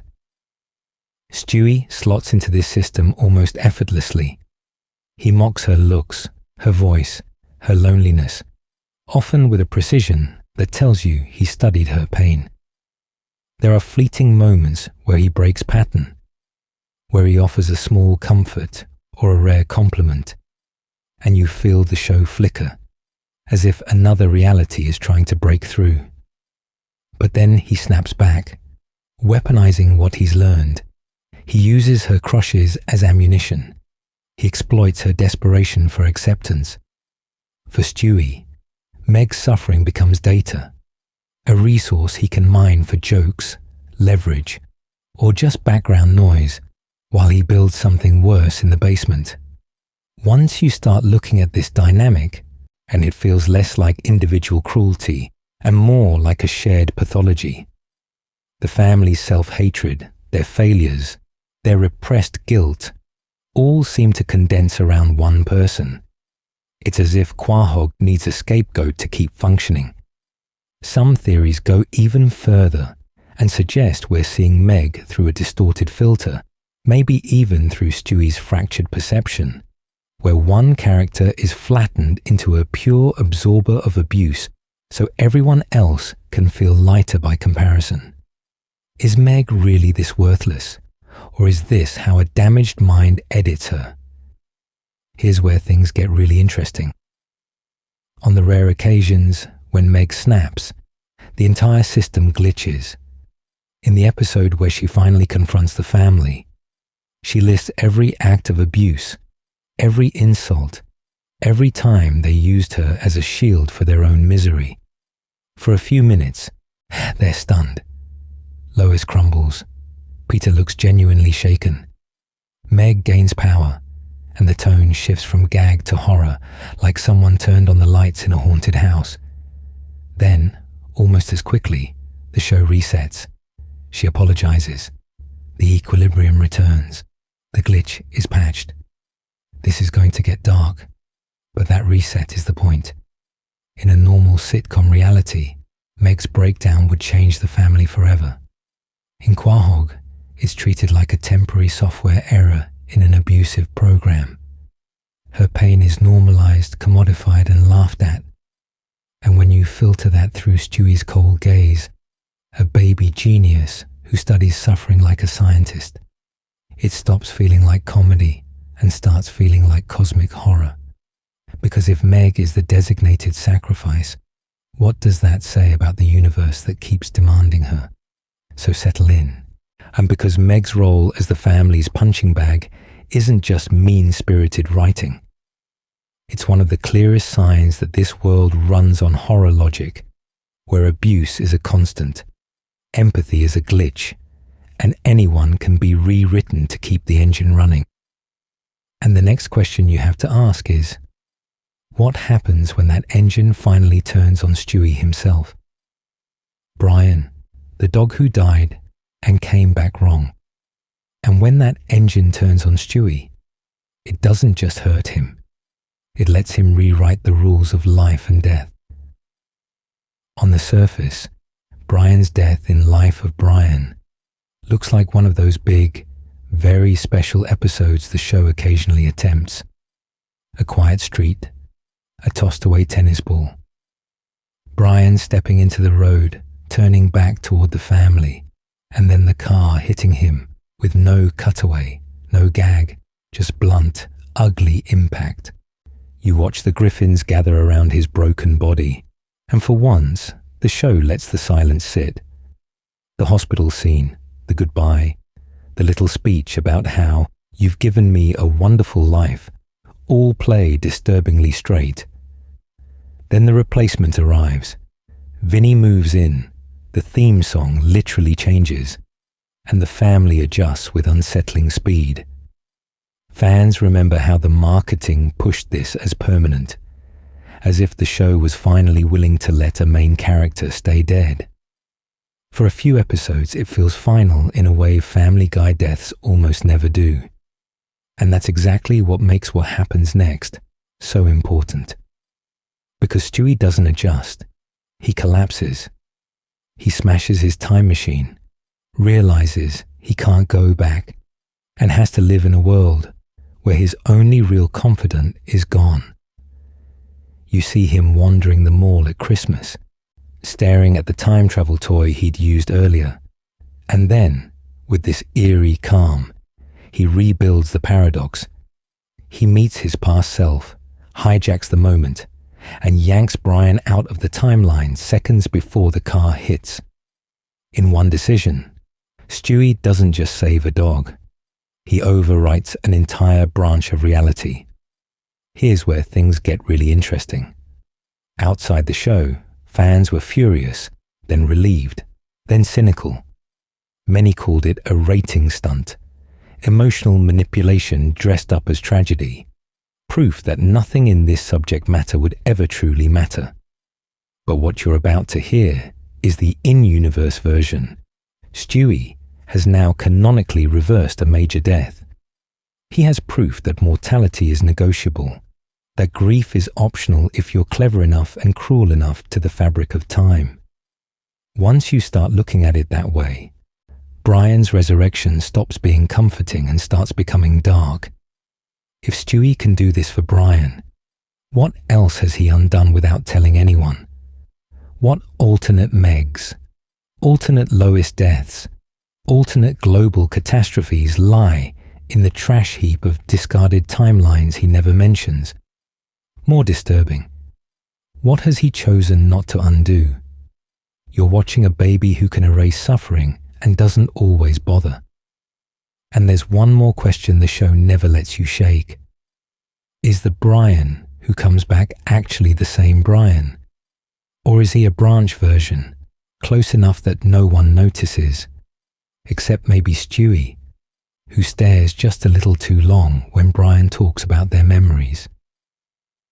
The family bonds with this copy as if nothing happened, while somewhere, in a sealed-off reality, the original Brian stays dead in the street. So, settle in, because once Stewie has tasted that power, the next step isn't just saving one friend, it's playing God with entire timelines. And we're diving deep into what that does to a mind that's still technically learning object permanence. Lois, the target and the anchor. And once Stewie starts playing God with timelines, you notice something unsettling. For all his cosmic power, he keeps circling back to the same very human target. Lois, the woman he wants to erase from reality, and the only person whose attention can still make him light up like an actual baby. On the surface, Stewie's relationship with Lois begins as a one-note gag. Pure hatred. Early seasons frame him as a tiny Bond villain, whose main objective is to kill his mother and conquer the world. You get disintegration guns aimed at Lois, elaborate murder plots, and those deadpan blast you vile woman speeches. It's cartoon violence dialed up until it becomes disturbing, because the show keeps reminding you, this isn't a teenager acting out. This is an infant fantasizing about matricide. But something happened as the show darkened and the continuity fractured. The hatred doesn't go away, but it mutates. In Stewie kills Lois, and Lois kills Stewie, the fantasy finally plays out. He murders her, frames it, and escalates straight to global domination. Fans treat it as a two-part what if, a violent detour erased by time travel. Yet what you're about to hear is a different angle. That timeline exposes what Stewie really loses when Lois dies. The world falls, but his focus is still her. Killing Lois isn't freedom. It's an annihilation of his last tether. And here's where things get really interesting once you start looking at the softer moments the show quietly slips in. Stewie is jealous when Lois dotes on other men. He panics when she might die without his permission. In episodes where she's in danger, he'll suddenly protect her, scream for her, even cling to her, before snapping back into threats the second she's safe. Why would a child so dedicated to her destruction also crave her approval so desperately? Lois herself makes that contradiction possible. She's not just a sitcom mom. She's erratic, selfish, sometimes cruel. She laughs at Meg's abuse, ignores Stewie's inner life, and uses affection as a reward she can withdraw. One moment, she's nurturing and attentive. The next, she's neglectful or casually vicious. To a mind like Stewie's, and that split turns her into both tyrant and lifeline.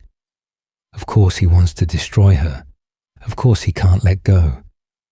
Psychologically, you can read his matricidal fantasies as a child's attempt to symbolically kill the part of the mother that hurts him, while preserving the part that feeds him, holds him, reads to him at night. The violence becomes a twisted coping mechanism for abuse and inconsistency, mapped onto sci-fi weapons and time machines, because that's the only language his reality seems to respect. And in those erased timelines where he actually succeeds, where Lois stays dead and the world burns, you're watching something even darker. Stewie cutting the last human anchor he has left. If Lois is both his tormentor and his emotional gravity, what happens to him in a reality where she never comes back? So settle in, because the answer might be that something else steps in to replace her, and that something may be far worse than Lois ever was. Peter, the black hole of consequences. And in that vacuum where Lois's gravity could have been, something else swells to fill the space. Not subtle, not surgical, just loud, drunk, and wearing green pants. Peter Griffin doesn't just step into the center of Stewie's universe. He collapses it like a black hole made of stupidity and impulse. On the surface, early Peter is framed as the classic sitcom dad, irresponsible, childish, but ultimately loving. He forgets birthdays, crashes cars, drinks too much. It's recognizable, even comforting. But something happened after the revival. The clumsy father figure starts drifting into something darker, throwing Meg down the stairs, maiming people in bar fights, gleefully beating up a man in a chicken suit while entire city blocks are annihilated around them. The violence stops being an accident and starts feeling like a hobby. What you're about to hear is that Peter's cruelty isn't just a joke escalation. It's a structural shift in the show's reality. His actions routinely get people killed, paralyzed, or permanently traumatized. And yet, the universe keeps resetting like nothing happened. He shoots Cleveland out of a bathtub. He cripples Joe. He turns Quahog into a war zone over a petty grudge. How many bodies pile up before you stop calling it wacky and start calling it abuse? Stewie watches all of this, sometimes amused, sometimes disgusted. You see him mock Peter's intelligence, roll his eyes when Peter's schemes derail the day, and will calmly step around the wreckage like he's walking through a familiar crime scene. But there are rare moments, fleeting, easy to miss, where Stewie actually looks unsettled. When Peter's chaos threatens Stewie's own carefully constructed plans, you catch that flash of fear. What do you do when the universe itself is dumber and more dangerous than you are? Here's where things get really interesting. Fans often focus on Stewie as the architect of unreality. Time machines, mind control devices, erased timelines. But Peter's cartoon invincibility might be the original template.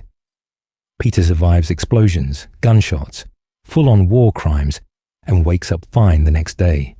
No hospital arc, no therapy, no prison. Once you start looking at it, and you realize Stewie is just building technology to formalize what Peter already lives. A world where consequences don't stick. And in that world, Peter becomes the perfect cover. If the police show up, they're there for Peter's latest massacre. Not the baby quietly experimenting with disintegration guns in the basement. If the family is traumatized, it's by Peter's neglect, Peter's violence, Peter's idiocy. Who's going to suspect the infant in the high chair when the father is literally tearing reality apart in broad daylight?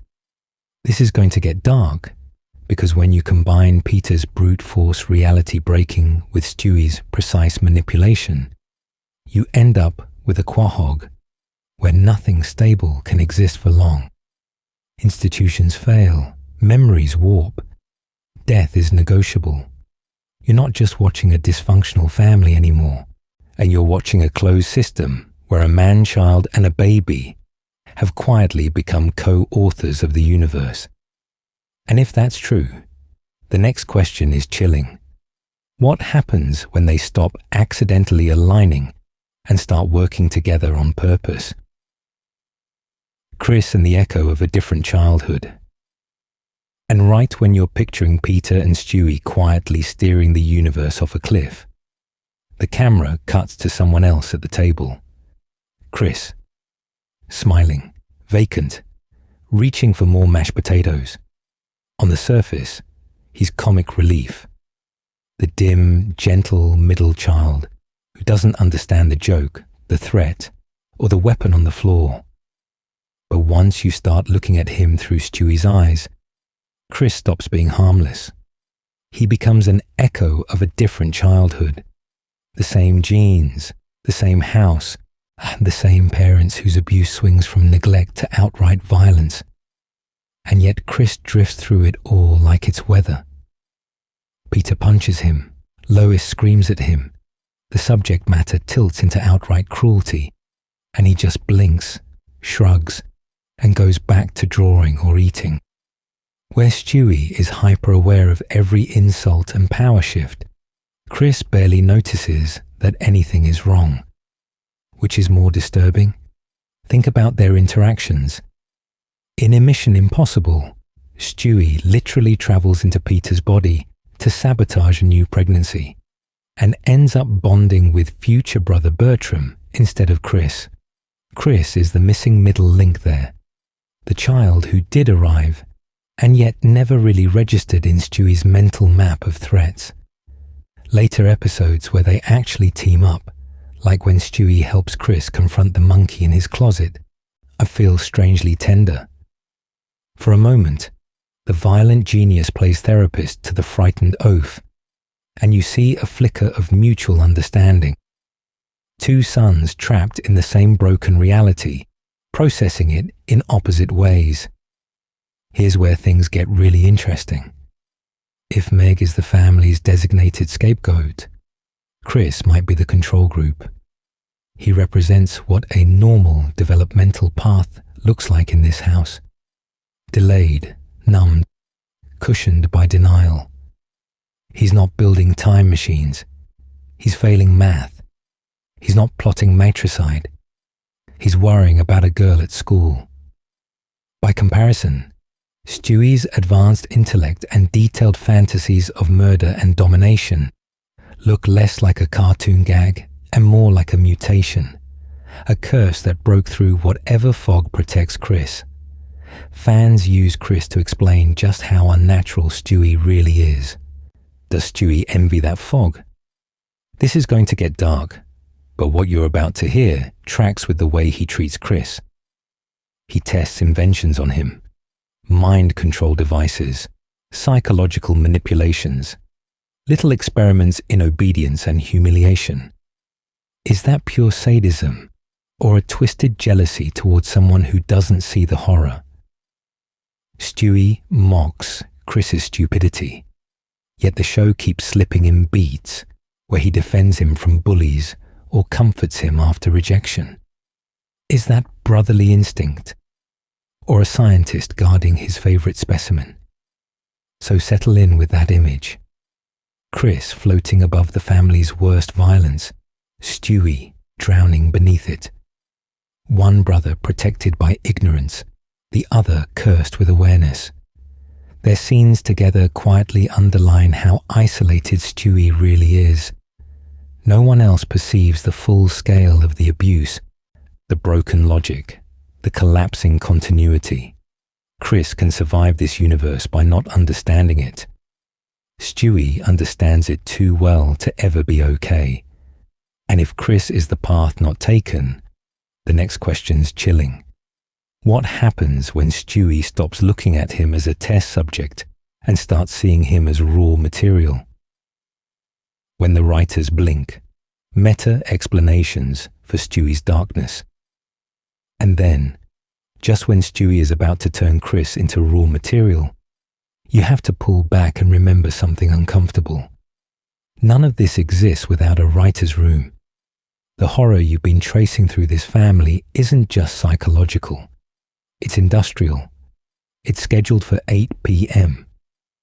On the surface, Stewie's darkness looks like pure character, the abused child who became a monster.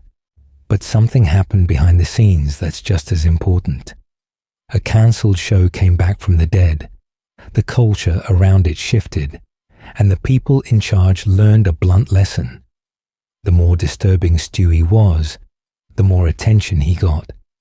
Violence, matricide, torture, elaborate sci-fi subject matter. Those episodes trended, got quoted, got replayed. So the dial kept turning. In writing terms, you're watching Flanderization in slow motion. A character starts as a parody of a cartoon supervillain, Stewie with his kill Lois conquer the world routine. And, over time, the quirks get exaggerated until they swallow everything else. Early Stewie is focused, almost one note. Later Stewie is a whiplash of baby tantrums, Broadway numbers, fragile vulnerability, and sudden, calculated violence. The writers needed him to be whatever the episode required. A horror villain 1 week, a sensitive queer child the next, a slapstick prop the week after.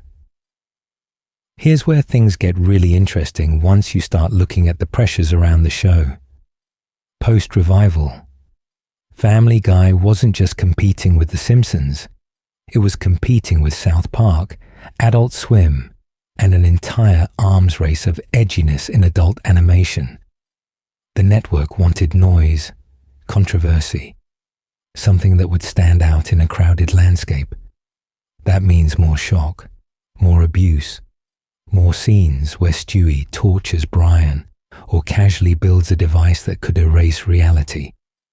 The creators have admitted pieces of this. Seth MacFarlane has talked about walking back Stewie's relentless matricide obsession because it boxed the character in. Our interviews waffle on Stewie's sexuality. He's not gay yet. He's undefined. We play with it in a way that feels half intentional exploration, half improvisation. His intelligence is treated the same way, sometimes near godlike, sometimes conveniently useless, depending on which joke or plot twist the writers need to land that week. Is that deep design, or just chaos dressed up as character work? What you're about to hear might be the most disturbing part. The dark theories you've been following are, in a sense, fans cleaning up after the writers. When a show is built to be inconsistent, anarchic, and disposable, your brain still wants coherence. So settle in with that thought. Every time Stewie's backstory is rewritten, every time his cruelty is forgotten, every time the show contradicts itself, our viewers reach for horror explanations, fractured timelines, abused psyches, broken realities, to explain what the script never had to justify. This is going to get dark, because the next step is obvious. If the writers can rewrite Stewie on a whim, what does that do to a character who already bends reality for control? When the joke outgrows the writer, accidental horror. At that point, the question stops being, what did the writers mean? And quietly becomes, what have they accidentally built? Because in a long-running comedy like this, jokes don't just disappear. They sediment, they stack, they start to feel like history. On the surface, Family Guy is allergic to continuity. People die and come back. The town explodes and is fine next week. Whole seasons contradict each other. But something happened over 20 plus years of piling on extremes, retcons and character whiplash. The show generated deep lore by accident. Every time Stewie gets a new backstory, a new invention, a new personality tweak, the earlier versions don't fully vanish. They linger in reruns, in fan memories, in clips you rewatch at 2 a.m., and quietly stitched together into a single, disturbing timeline. Here's where things get really interesting. Most characters in the Griffin family reset every episode. Peter's brain damage, Meg's abuse, Lois's affairs. They're treated as disposable gags. But Stewie's core traits almost never reset. He's always brilliant, always capable of violence, always queer-coded or explicitly queer, always bending time and reality with machines no one else can build. That consistency forms a spine, and it makes his story feel continuous and serious in a way the rest of the show refuses to be. Think about it. You watch Stewie kills Lois, and Lois kills Stewie as a big bloody two-parter. Then you're told it was a simulation, a joke. Later, you see Road to the Multiverse, where alternate realities are confirmed, and Life of Brian, where time travel resurrects a dead character, but quietly implies a replacement from another timeline. Once you start looking at those episodes together, does that simulation still feel harmless? Or does it feel like one more timeline that really happened somewhere? One more universe where Stewie actually got away with murder? This is emergent horror. One dark gag is just edgy. 10 dark gags that contradict each other are just sloppy. But when you re-watch them in sequence, they start reading like clues. A throwaway line where Stewie mentions remembering being in the womb suddenly connects to an episode where he nearly erases his own conception. A casual joke about having done this before lands differently after you've seen him reset timelines, kill future versions of himself, and walk away with full awareness of deaths that officially never happened. How many lives has this baby watched end, including his own, and then gone back to watching Teletubbies? What you're about to hear in the next sections is built on that feeling. At a certain point, Stewie's lore doesn't belong entirely to the writers anymore. It belongs to the audience that binge watches, freeze frames, and refuses to let contradictions stay meaningless. Fans co-create a horror narrative the show never consciously wrote by connecting dots the script left lying around like bodies. So settle in, because the real question now isn't what Stewie has done on screen. It's what he remembers of it. Stitching the theories. One baby, many realities. So if the show belongs to the fans now, connecting bodies the writers left lying around. The next step is obvious. You start stitching those bodies together. You've heard all these disturbing theories in isolation. Now we're diving deep into what happens when you treat them as pieces of one creature instead of competing explanations. On the surface, each framework seemed self-contained. The mental institution reading turns Stewie into a heavily medicated child processing abuse through violent fantasy. The unreliable point of view theory says you're trapped inside his head, watching reality filtered through a baby's paranoia and grandiosity. The simulation and multiverse angle insists Quahog is literally unstable code, a reality that can be rebooted whenever a joke needs it. The purgatory model whispers that nobody here really leaves. They just reset. And the meta-production lens blames shifting writers, cancellations, and revivals for the show's broken logic. But something happened once you started lining them up. They don't cancel each other out. They stack. Imagine Stewie as a traumatized, queer, hyper-intelligent child in a deeply dysfunctional family who also, inconveniently, has access to reality-warping technology. The matricidal supervillain persona, the later queer subtext, the sudden vulnerability, those aren't contradictions. They're phases of a mind trying on different armor in a house where emotional safety doesn't exist. Here's where things get really interesting. If Stewie's subjective perception is already fractured by neglect, violence, and confused identity, then you hand that same child a working time machine, a cloning device, and a multiverse remote. Now his internal chaos doesn't just color reality, it edits it. Stewie kills Lois, the apocalypse timelines, the erased futures. What if those aren't throwaway what-ifs, but scars from branches he actually lived through, folded back into a timeline his family can't remember, but he can't completely forget? In that model, the simulation glitches and continuity errors stop being harmless writing mistakes. They become the visible seams of a layered reality, part psychiatric coping mechanism, and in part corrupted program, part literal timeline damage. Quahog is both a real town in Rhode Island and a distorted projection of Stewie's mind, where his inventions externalize conflicts he can't name. Fear of abandonment becomes a disintegration gun. Gender confusion becomes body swapping and alternate selves.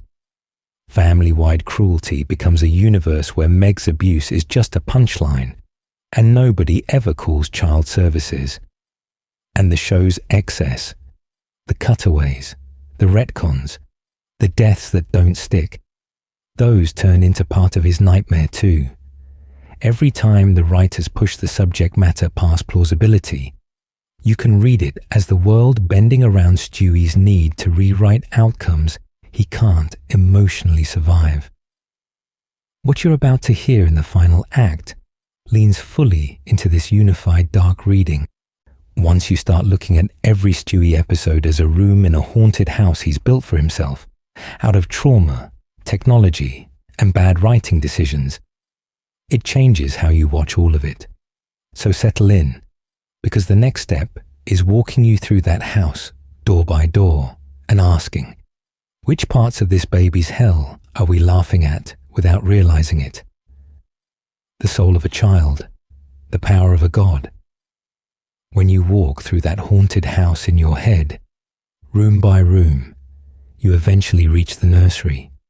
And this is where things stop feeling like parody and start feeling theological. Because what you're about to hear is that Family Guy has, almost by accident, placed the soul of a child inside the power set of a god. On the surface, Stewie is not a destined messiah or a chosen one. He's a suburban accident in footy pajamas. But something happened when the writers gave a furious infant infinite intelligence, limitless technology, and narrative protection from consequences. You end up with an accidental demigod. Not born divine, but functionally divine in the way he can erase timelines, resurrect the dead, and rewrite the origin of the universe, then be back in his crib by the next cutaway. That raises a question the show never says out loud, but keeps circling. Can you damn a baby? If an adult scientist annihilates an entire future in a time travel experiment, you call it genocide. When Stewie deletes a world where Brian stayed dead, or when the Stewie kills Lois timeline is wiped away, are you looking at cosmic murder? Or a tantrum with better hardware? The horror comes from that gap. Legally, he's an infant. Cosmically, he's closer to Old Testament wrath. Here's where things get really interesting once you start looking at his emotional swings. This is not a flat cartoon villain. In Stewie Kills Lois, he guns his mother down on a cruise ship with gleeful precision. In its sequel, he attempts world domination and executes people without flinching. But then you get episodes where he sobs over Brian's grave, where he protects Rupert like a sacred relic, where he quietly admits he wants to be loved and to be better. The same child who can build a disintegration gun can also look at his family and, for a second, actually care if they're okay. That tension becomes darker when you remember the show treats heaven, hell, and God as casual locations. Peter meets God. Death is a recurring character. Hell is a punchline. And yet, Stewie's time machine routinely performs acts that rival or mock that divine power. God lets the Twin Towers stand in one timeline and fall in another. Stewie flips between universes in Road to the Multiverse like he's channel surfing. If God shrugs at suffering, Stewie edits it in post. So settle in with that thought. The true nightmare of Stewie Griffin isn't that he's evil, it's that he's unfinished. You're watching a still-forming conscience attached to God-tier influence over reality, a soul mid-download with admin privileges. Every joke decision, kill Lois, spare Brian, erase this version of the Griffin family, keep that one, functions like a moral coin flip with multiversal collateral. And the show's next move, the next device he builds, I might tell you whether this accidental demigod grows into a guardian or into the thing the rest of the universe will need saving from. The forgotten timelines, what we never see, Stewie undo. And here's the part you're not supposed to think about as you drift off. If Stewie can flip entire realities on and off like light switches, how many times has he already done it when you weren't watching? We see the big resets, the headline tragedies, Lois's murder, Brian's death, But those are just the ones dramatic enough for the show to admit. Because once you give a baby a working time machine, you're not just explaining 2 or 3 spectacular do-overs. You're opening the door to 1,000 quiet rewinds after smaller, more personal atrocities, the arguments, betrayals, and breakdowns that never make it to air because Stewie scrubbed them before anyone else could remember. On the surface, it looks like sitcom amnesia. In this light, it's evidence tampering on a cosmic scale. Fans notice the little scars. Chris suddenly gaining or losing awareness of Stewie's intelligence. Lois swinging between engaged mother and bored roommate. Peter remembering some events from early seasons and blanking on others that changed his relationship with Brian. Once you start looking at these continuity oddities as damage from deleted timelines, they stop being lazy writing and start looking like concussion symptoms for an entire family. Take Stewie's sexuality. Some episodes act like he's never come out. Others imply the family already knows. Others treat it as a secret only Brian understands. And one disturbing theory is that there's an erased branch where Stewie came out to everyone, was rejected or mocked into silence, and then rewound the humiliation, leaving behind only a vague, aching tension that no one can explain. They feel the aftermath, but the cause is gone. Now imagine the darker branches. Quahog, where Stewie kills Lois, wasn't a simulation, but the main timeline, and he actually did take over the world. A reality where his weapons of mass destruction worked as intended, where the abuse and violence of the Griffin household spilled outward until the whole planet looked like one of his power fantasies. He rules for a while, gets bored, gets scared, and then runs back up the timeline like a child fleeing a crime scene. Or the opposite, a version where one of his inventions misfires and kills him. Maybe Brian holds his body, maybe Lois does, maybe no one even notices in time. And somewhere between death and non-existence, Stewie claws his way sideways into a neighboring branch, dragging half memories of his own corpse into the next life. What you're about to hear is where things get really interesting, and this is going to get dark. If Stewie keeps even fragments of these erased lives, then he's the only character carrying a full stack of incompatible histories in his head. Every déjà vu, every sudden mood swing, every moment where he breaks down crying for no narrative reason becomes plausible PTSD from universes that technically never happened. He remembers being the monster, the victim, and the corpse. In a family that only remembers a cranky baby with a funny accent. So, settle in. Because the real horror here isn't just what the show has shown you. It's the negative space law. The timeline's so disturbing, so damaging to Stewie's already fractured mind, that he wiped them clean before the first scene could even start. And the next section, if you follow it, asks what happens the day he finally can't erase one. When the cutaway is a cry for help. And once you accept that there are whole erased timelines sitting just off screen, the next question creeps in.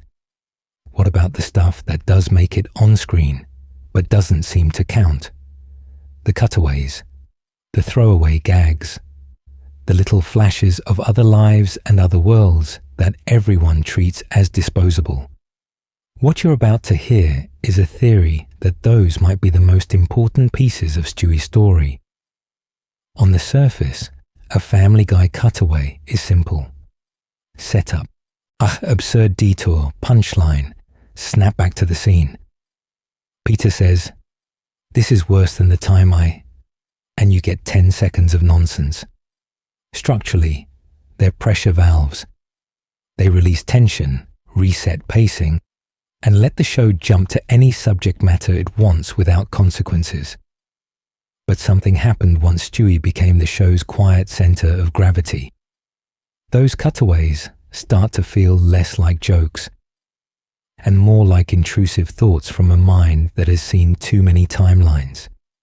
Think about how many cutaways involve Stewie directly or echo his obsessions. Violence against Lois, global destruction, ruined futures. You'll see Lois being shot, crushed, humiliated, or casually disposed of in alternate scenarios, and everyone laughs it off because the real Lois is fine in the next scene. Yet you've already seen a timeline where Stewie actually kills Lois, frames her death, and nearly conquers the world, only to have it erased. Once you start looking at those quick flashes as fantasies or half-remembered memories bleeding through, they stop being harmless.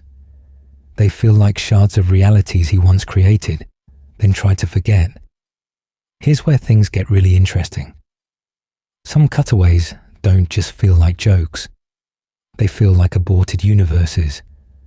A world-ending disaster. A ruined Quahog. A future Stewie dead, broken or monstrous for a single gag. And then gone. If this is a child who built a time machine, wiped out entire timelines, and casually watched alternate versions of himself die, why wouldn't those failed branches echo as brief, intrusive images? A baby god with a fractured conscience, yet flickering between channels of realities he's already destroyed. This reading changes the way you watch the show. Suddenly, every absurd aside is a potential diagnostic tool. Is Stewie imagining a version of Lois suffering because he still craves revenge? Or because he's guilty about the universes where he actually hurt her? Are the apocalyptic cutaways warnings of futures he's already lived through? When Brian appears in a cutaway that contradicts his main timeline fate, is that just a gag? Or a glimpse of the Brian who never died?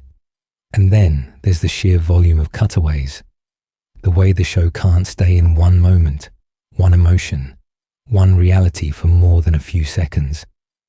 Fans usually explain that as attention span humor, but inside this theory, it looks like a fragmented consciousness, a mind that has jumped so many timelines, rewritten so many outcomes that it can't tolerate a stable present without flashing to other lives.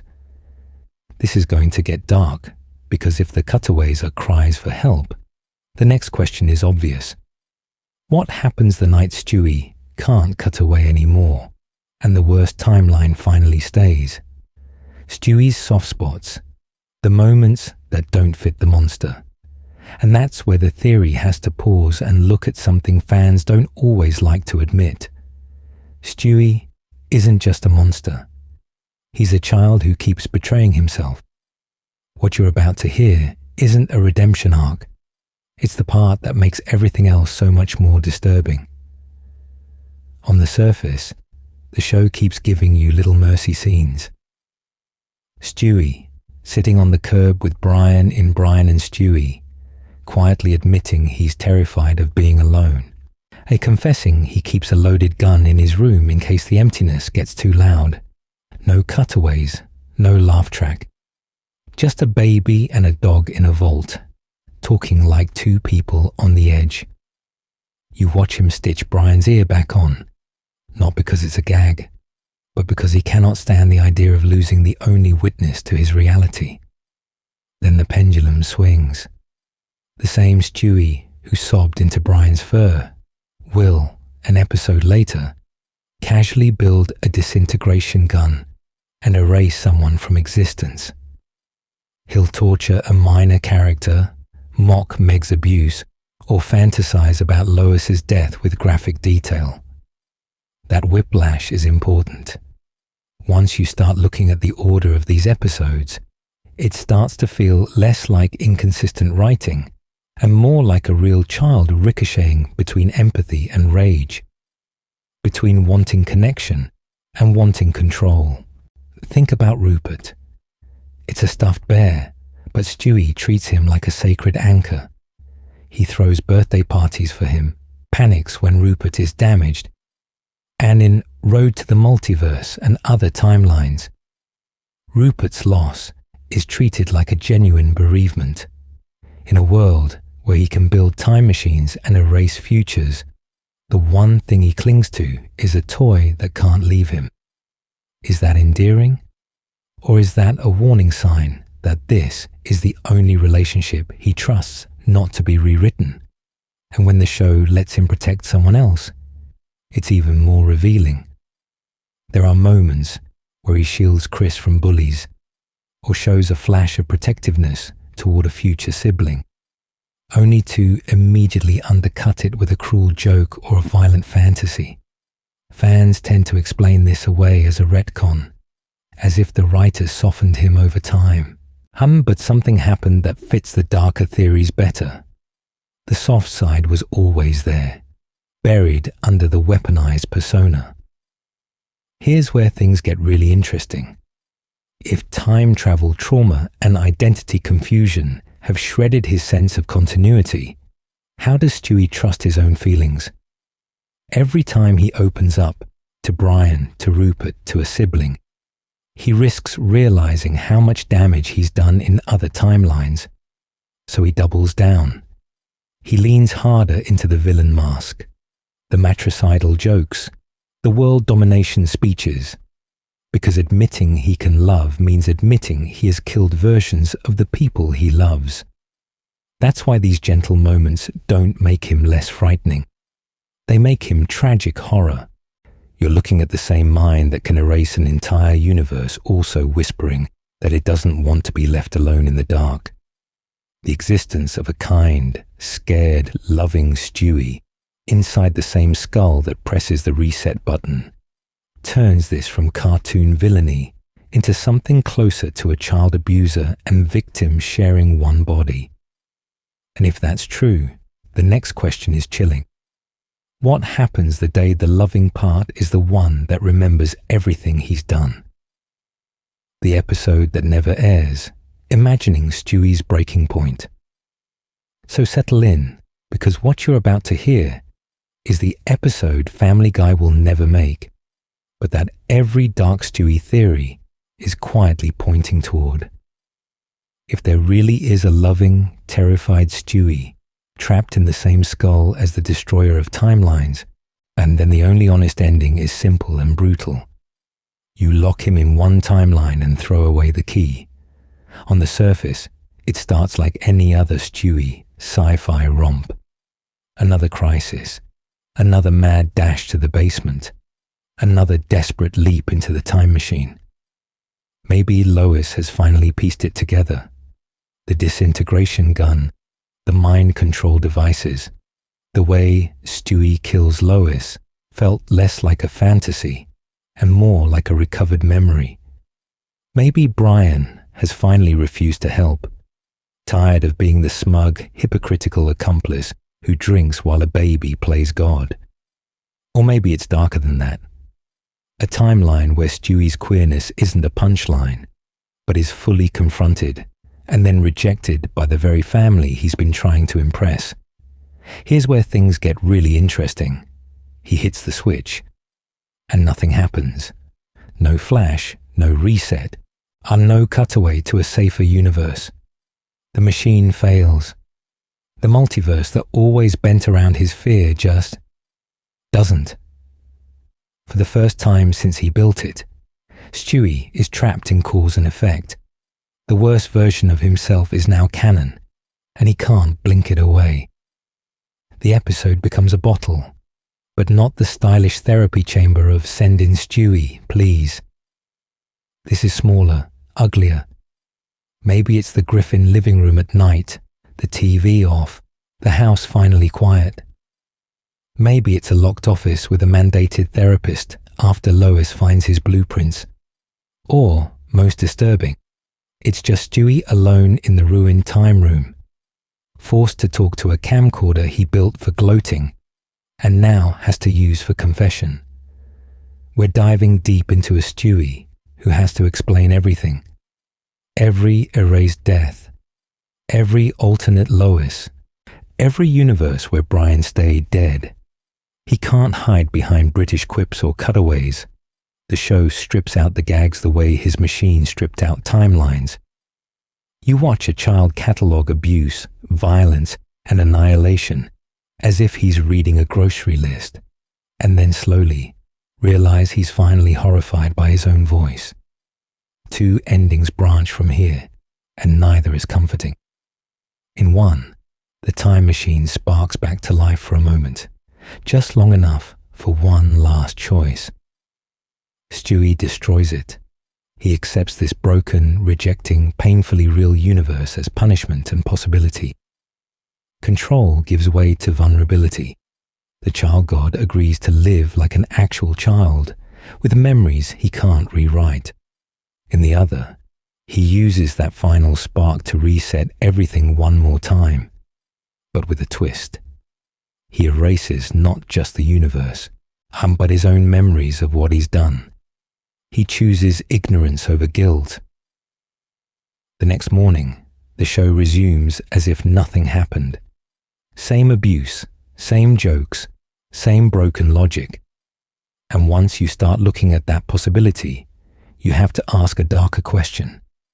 If Stewie keeps choosing the reset, is there anyone left in this universe who can still remember enough to stop him?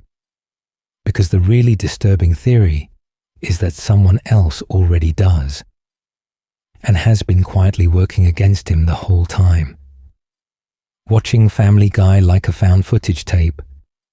So, settle in, because what you're about to hear changes how you watch every single episode. If someone else is working against Stewie, then suddenly the series stops feeling like a sitcom and starts feeling like evidence. Not a story, but a file, a tape, a collection of recordings from a reality that doesn't quite hold together. And once you start looking at Family Guy through that lens, the show turns into something closer to found footage from a collapsing multiverse. On the surface, each episode is just another disconnected adventure. Peter does something stupid. Meg endures more abuse. Stewie builds something impossible. And by the end, reality snaps back like an elastic band. But something happened when you treat each episode as a transmission from a different branch of Stewie's timeline. Every installment becomes a separate universe where his experiments, breakdowns, and decisions play out, then get quietly filed away next to all the others. This explains why continuity in the show feels so broken. In this theory, those errors are the seams. 1 week Brian is a principled liberal. The next, he's a selfish hypocrite. One season Stewie is a pure matricidal villain. The next, he's anxious, repressed, and strangely gentle with certain characters. Those aren't inconsistencies, they're splice. Retcons become edits made by something, or someone, trying to stitch incompatible realities into a single, watchable narrative. Think about the tonal whiplash. A brutal act of violence in one scene, a light musical number in the next, then suddenly an episode like Stewie Kills Lois, where he succeeds, followed by a reset that pretends it was all a simulation. In a normal show, that's just a dark two-parter. In this framework, you're watching one of the only surviving recordings from a branch where he actually did it, taped over by a safer timeline. Here's where things get really interesting. You're no longer just a viewer. You're an archivist, an investigator. You start combing through the subject matter for patterns. Every time Stewie references time travel, every moment he seems to remember an event no one else does, every unusually sincere line where his mask drops for a second. How often does he look directly at the camera? How often does he acknowledge that the family, the town, even the violence feel staged? Rewatch strategies become methods. Track every timeline device he builds, especially the ones that fail. Note which episodes treat him as an unintelligible baby, and which let other characters fully understand him. Ask yourself, which universes are we seeing when Lois is almost kind to him, and which when she's indifferent, or cruel, or barely present at all? This is going to get dark, but it doesn't kill the comedy. It sits underneath it. The cutaways are still funny. The insults still land. The absurdity still works. You laugh, but now there's a second layer. The growing unease that you're laughing at footage Stewie left behind, fragments from countless lives he's broken, erased, or escaped. And that somewhere, in one of those branches, he might be watching you watch him back. None of this is real, except how it makes you feel. And that's the strangest part. None of those branches are real, and yet the feeling they leave behind absolutely is. On the surface, Family Guy is just an animated sitcom about a dysfunctional Rhode Island family, throwing jokes at you every few seconds and resetting the world before the credits. It doesn't owe you coherent lore. It's allowed to contradict itself, erase deaths, and pretend last week never happened. But something happened with Stewie. His arc stayed sharp while everything else got fuzzier, and that consistency invites you to treat him like more than a punchline. When you step back, his story keeps circling the same dark emotional targets. A child's need for love, taken to an almost cosmic desperation. A terror of abandonment that turns into preemptive cruelty. A hunger for control so intense it manifests as time travel, disintegration guns, and world domination speeches. Confusion about identity that flickers between campy jokes about sexuality and genuinely raw moments of gender fluidity, loneliness, and shame. It's all the ordinary pain of being a child, inflated until it can swallow timelines. Think about how many of Stewie's worst acts are just distorted attempts to solve those feelings. Wanting to kill Lois isn't just cartoon villainy. It's the fantasy of erasing the person who keeps failing to meet his needs. Building a time machine isn't just a gag. It's the ultimate way to undo rejection, fix humiliation, and make sure he's never powerless again. The violence is ridiculous, but the motives are uncomfortably recognizable. Here's where things get really interesting. Whether or not you believe any one theory about multiverses or reality control, taking Stewie seriously helps explain real-world subject matter. You start seeing childhood trauma in the way he overreacts to small slides. You see queerness in his fractured performance of masculinity, in the way he weaponizes camp to hide genuine longing. You see mental health in his paranoia, intrusive thoughts, and self-loathing. You see the ethics of power in a baby who can annihilate a city but can't handle being ignored. And you feel that tension every time you laugh. You watch Stewie vaporize someone or emotionally torture a family member, and the joke lands.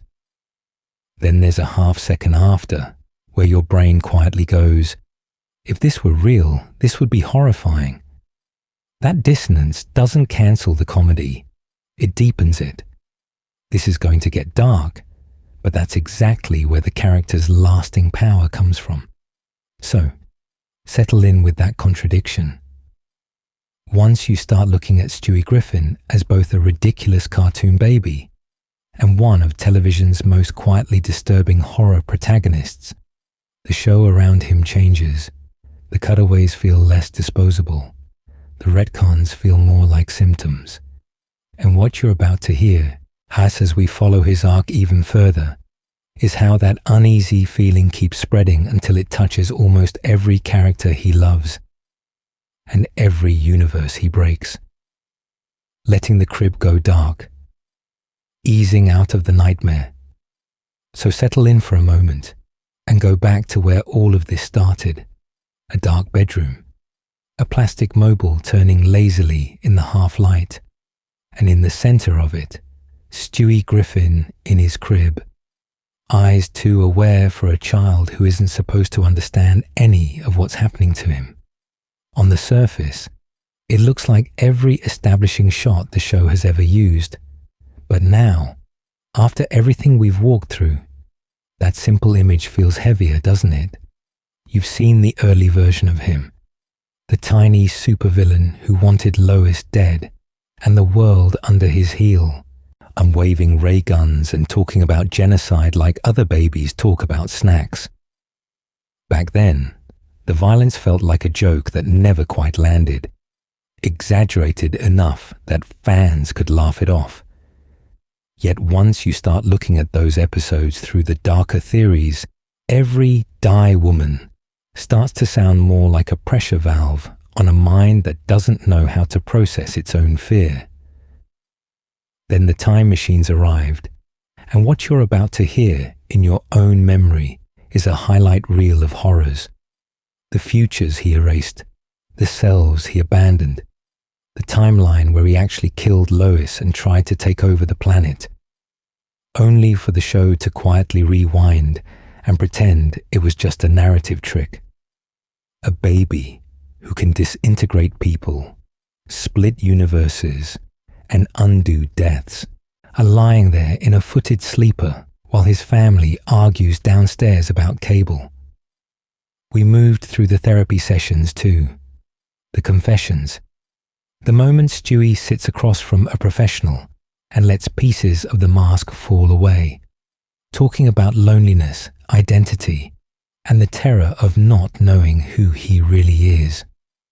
Here's where things get really interesting. Once you've heard that, it becomes hard to treat the old murder plots as pure cartoon noise. They start to feel like a language, the only way he knows to explain a reality that keeps breaking around him. You followed the fractures in his identity, the shifting sexuality, the gender play, the sudden vulnerability that appears and vanishes between episodes. You watch the multiverse open up and swallow continuity whole, leaving you with the sense that Stewie might be the only character who realizes that none of this quite adds up. Is he shaping reality? Or just trapped in the one place where his pain always resets by next week? And now, as the crib sits in the dark again, you're left with something stranger than trivia: empathy. For a character who plans massacres, tortures his own family, commits acts of abuse and violence that should make him irredeemable, and yet still reads as a wounded child reaching out in the only language he has. So let your mind wander for a bit. Think about your favorite Stewie moment, the musical numbers, the gunfights, the quiet talks with Brian. Which ones feel different now? Which jokes suddenly look like evidence? Which scenes you once brushed off now play like pieces of a horror story you didn't realize the show was telling? As we start to ease out of this nightmare and into something softer, imagine the camera pulling back from that crib, the house shrinking, the street, the town, the universe fading into the background. The story isn't over yet, but for a few breaths, you're just watching a baby fall asleep under a sky that may or may not be real, and preparing to hear what that sky might still be hiding. If you wake up in Quahog, a soft goodbye and an open door. And as that sky fades, this is where we ease you back toward your own. On the surface, it's just a cartoon town on a looping background. Spooner Street, the Griffin house, a crib in a little purple room. None of it is real. Stewie isn't in your hallway. Lois isn't downstairs. The violence, the abuse, the timelines collapsing in on themselves, those stay trapped behind the screen. But the way your chest tightens at certain jokes, the way some of these disturbing theories cling to you, those feelings can be real, and that's okay. So settle in for a moment at the edge of this nightmare. Whether you listened to every second or drifted in and out, half dreaming while Stewie rewrote reality in the background. You stayed with the story. Fans do that. They follow a show long after it stops making sense, long after the family stops feeling safe, because something in that broken universe quietly mirrors their own. If you made it this far, awake or almost asleep, thank you for letting this dark little tour guide whisper in your ear tonight. And what you're about to hear next, if you decide to keep going, is just more of that same slow descent. We're diving deep into other characters whose smiles never quite reach their eyes, other timelines where death stones stick, other shows where the laugh track hides something that looks a lot like despair. Maybe tomorrow night it's Brian's existential crisis. Maybe it's Meg's life as a long-running punchline. Maybe it's a different animated family entirely, in a different suburb, pretending their reality isn't cracking. Here's where things get really interesting. You can choose your next nightmare while you're barely awake. If you tap subscribe or leave a like now, you're not doing a loud daytime internet thing. You're just quietly setting the coordinates for the next time you can't sleep. Cue up another Law to Fall Asleep 2 video. I'll let it sit there waiting, like a time machine humming in the corner of Stewie's room. By tomorrow night, you won't remember pressing anything, but the story will remember you. As Quahog dims, imagine the camera back in that bedroom. The walls are a little too still. The football-shaped head sinks into the pillow. A tiny nightlight glows against the wallpaper, holding back everything he's built in the dark. One by one, the windows on Spooner Street go black. The TV clicks off. The laugh track dies mid-breath. For a second, it's peaceful. Then the nightlight flickers. Just once. Just enough to make you wonder. In some other timeline, in some other version of this same room, did it stay on? Is there a Stewie out there who didn't fall asleep? Who kept the machine running? Who remembers every erased universe and every life he never quite lived? If you wake up in Quahog, you'll know. And if you don't, we're not done yet. Appendix 1. Chronological Stewie, a sleepy timeline guide. So settle in. If the last section cracked the door on Stewie's fractured timelines, this one is the quiet map you keep on your nightstand. A way to walk back through the show at your own pace and watch the horror develop in order. On the surface, you can start with early Stewie as simple cartoon villain. Begin with Chitty Chitty Death Bang and Mind Over Murder. Watch how the family treats him as background noise while he talks openly about killing Lois. Pay attention to the tone. The violence is explicit, but the world treats it like a baby babbling. His tech is crude here. Ray guns, gadgets, and crude mind control, as if his reality warping is still in its infancy too. Then move into lethal weapons, Peterbus Unum, and Darboom. Fans use these to explain the first escalation. Stewie's weapons get bigger, the abuse in the family gets harsher, and the show's reality starts to loosen. Ask yourself, does anyone ever really react to the fact that the infant can build a nuclear device? Or do they just look away? Once you start looking at those blank reactions, they stop being jokes and start feeling like denial. Next, you drift into the first cracks in his persona. Cue up Road to Rhode Island as a soft entry, then Road to Europe and Road to Rupert.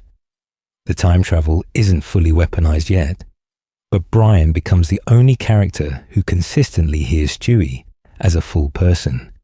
Here's where things get really interesting. Early flashes of queerness, gender play, and musical numbers are framed as gags, yet the bravado slips. You're watching a villain mask that doesn't quite fit anymore. Now, this is going to get dark. Move deliberately into Stewie kills Lois and Lois kills Stewie. Treat them as a central spine, not just a two-part special. In this path, he succeeds. Matricide, world domination, open violence against the entire planet. Then it's all erased. Rewatch with the theory that Stewie remembers on some level, even if the show insists it was a simulation. Does his humor feel different afterward to you? From there, your route should bend into pure timeline horror. Road to the Multiverse, The Big Bang Theory, and The Life of Brian arc. Watch his tech level spike from dangerous to godlike. He can erase universes, undo death, meet unborn versions of himself. But something happened after Brian's death and reversal. If that Brian is a replacement from another branch, what does that make Stewie, the one pulling the lever? Finally, end your long, quiet rewatch with "Send in Stewie, please." No cutaways, no safe laughter. Just Stewie alone in therapy, talking around the abyss. If you follow this viewing order, not by production date, but by psychological escalation, you get a cleaner horror narrative, from impotent rage to successful annihilation, to a child who's seen too many universes and doesn't know which one is real. Treat this like a checklist you don't need to rush. One episode, one night, in the dark. And when you're done, ask yourself, did you just rewatch a comedy or a confession? Because the next piece of this puzzle goes even deeper into what might be hiding under that confession. Appendix 2. Psychological reading list for a cartoon baby. Because the next piece of this puzzle goes even deeper into what might be hiding under that confession. So settle in for a quieter detour. Not into more theories about Stewie's latest weapon, but into the real-world ideas his fictional misery keeps brushing up against. You're not getting a lecture, and this isn't extra credit.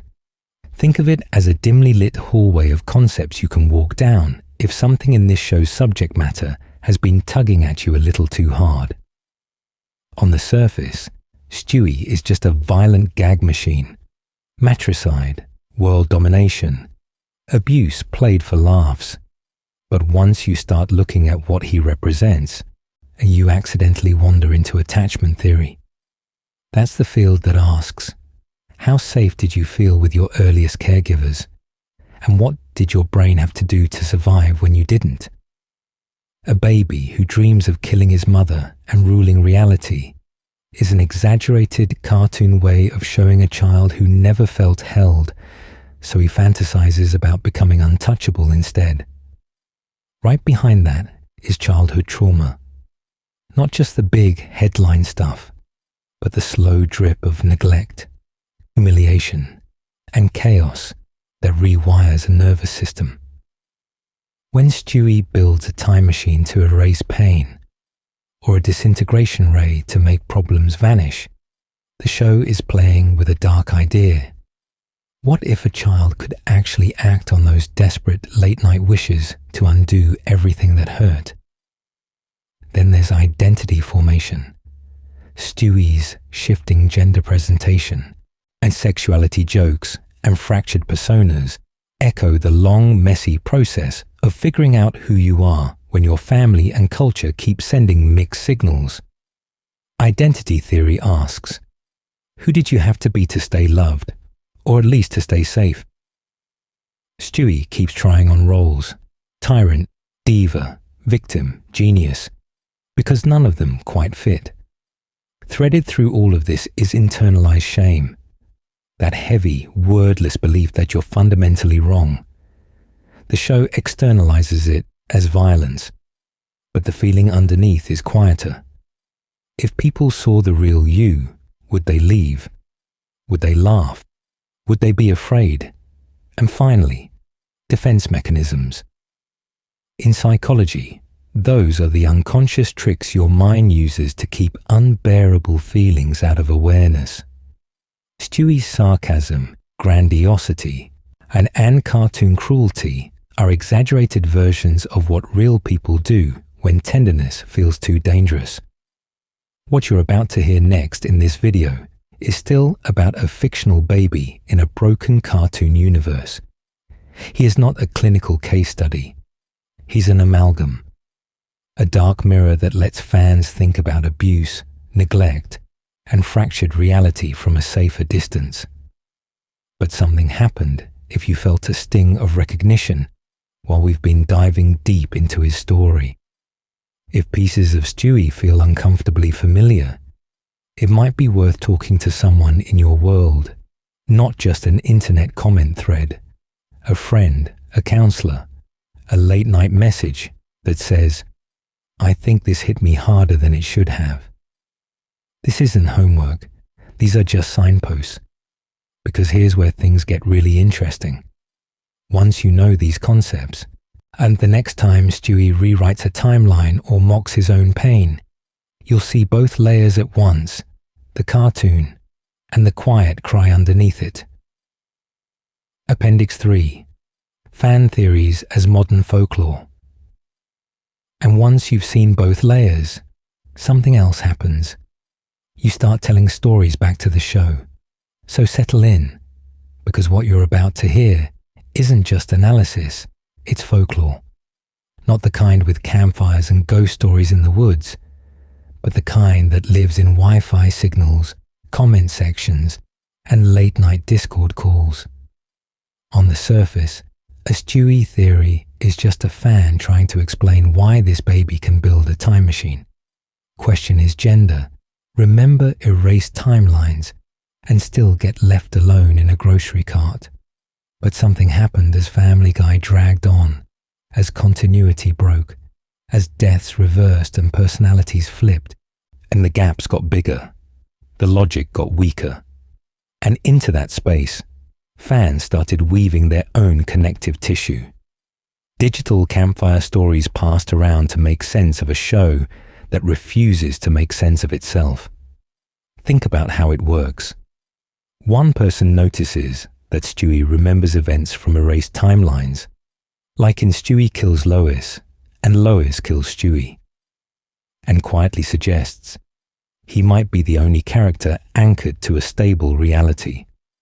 Another points out that his early, explicit obsession with killing Lois slowly mutates into repressed queerness, gender fluidity, and attachment issues, as if the show itself is trying to retcon a child's violent coping mechanisms into something more socially acceptable. Someone else threads those together, and suddenly, you don't just have trivia, you have a framework, and the pleasure isn't in solving Family Guy, it's in playing with it.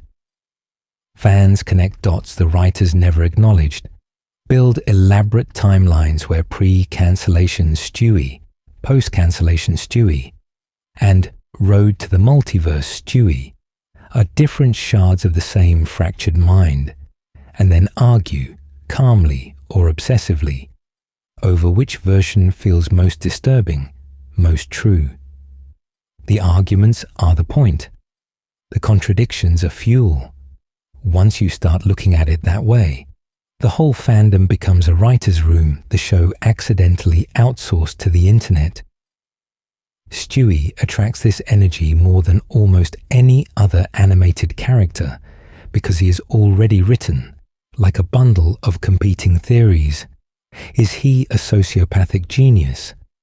A traumatized infant projecting adult violence onto his family? A reality-bending entity who treats timelines like toys? Or just a joke that got away from its creators? Every new episode adds another shard, another joke about abuse, another invention, another crack in his identity, and fans rush in to stitch it into their private canon. That's the key word here, private. Your version of Stewie, the one that lives in your head when the episode ends, is already part of this modern folklore. Every comment you leave, every post you make, every late-night conversation where you quietly admit, "I think Stewie knows more than he lets on," becomes another branch in his multiverse. The show gives you fragments. You decide which ones are real. So if this video has been whispering to something you already believed about him, don't treat that as a test you pass or fail. Treat it as an invitation. I share your favorite Stewie theories, your personal readings, the interpretations that feel too dark to say out loud anywhere else. Think of the comment section as an extension of this quiet, conspiratorial space we've been building together. Another dim room where fans gather around the glow of a screen and tell each other stories about a baby who might be rewriting reality while everyone laughs at the punchlines. Because in the next section, we're diving deep into those stories. Not just what fans think Stewie is, but what it means if any of them are right. Appendix 4. The darkest jokes you missed while laughing. So settle in, because what you're about to hear is less a list of jokes and more a whisper track running underneath the show. A set of lines you've probably heard a dozen times, but never really listened to. On the surface, they play as throwaway gags. Quick, efficient, forgotten by the next cutaway. But once you start looking at Stewie as an unreliable narrator, or an emergent god brushing against the edges of his own timelines, those same lines start to feel like confessionals he's hiding in plain sight. Take the moment where Stewie casually sighs to Brian. I've seen how I die, you know. Several ways, actually. In the episode, it's tossed off while they're just talking, framed as morbid baby banter. The camera doesn't linger. The family doesn't react. Yet within the theories we've been building, that sounds less like a joke and more like a survivor of erased futures remembering impact without context. If Stewie carries residue from dead timelines, of course he's watched himself die. Of course it slips out when he's tired. And there's another quiet one during a routine cutaway to the time machine. As the vortex opens, Stewie mutters, almost bored. Let's see which version of us we get back this time. The laugh is supposed to come from the absurdity of a baby treating time travel like a commute. But something happened when you reframe it. That line implies he's aware that each trip might swap them with near identical copies. That's not just sci-fi flair. That supports the idea that even Stewie can't fully trust his own continuity.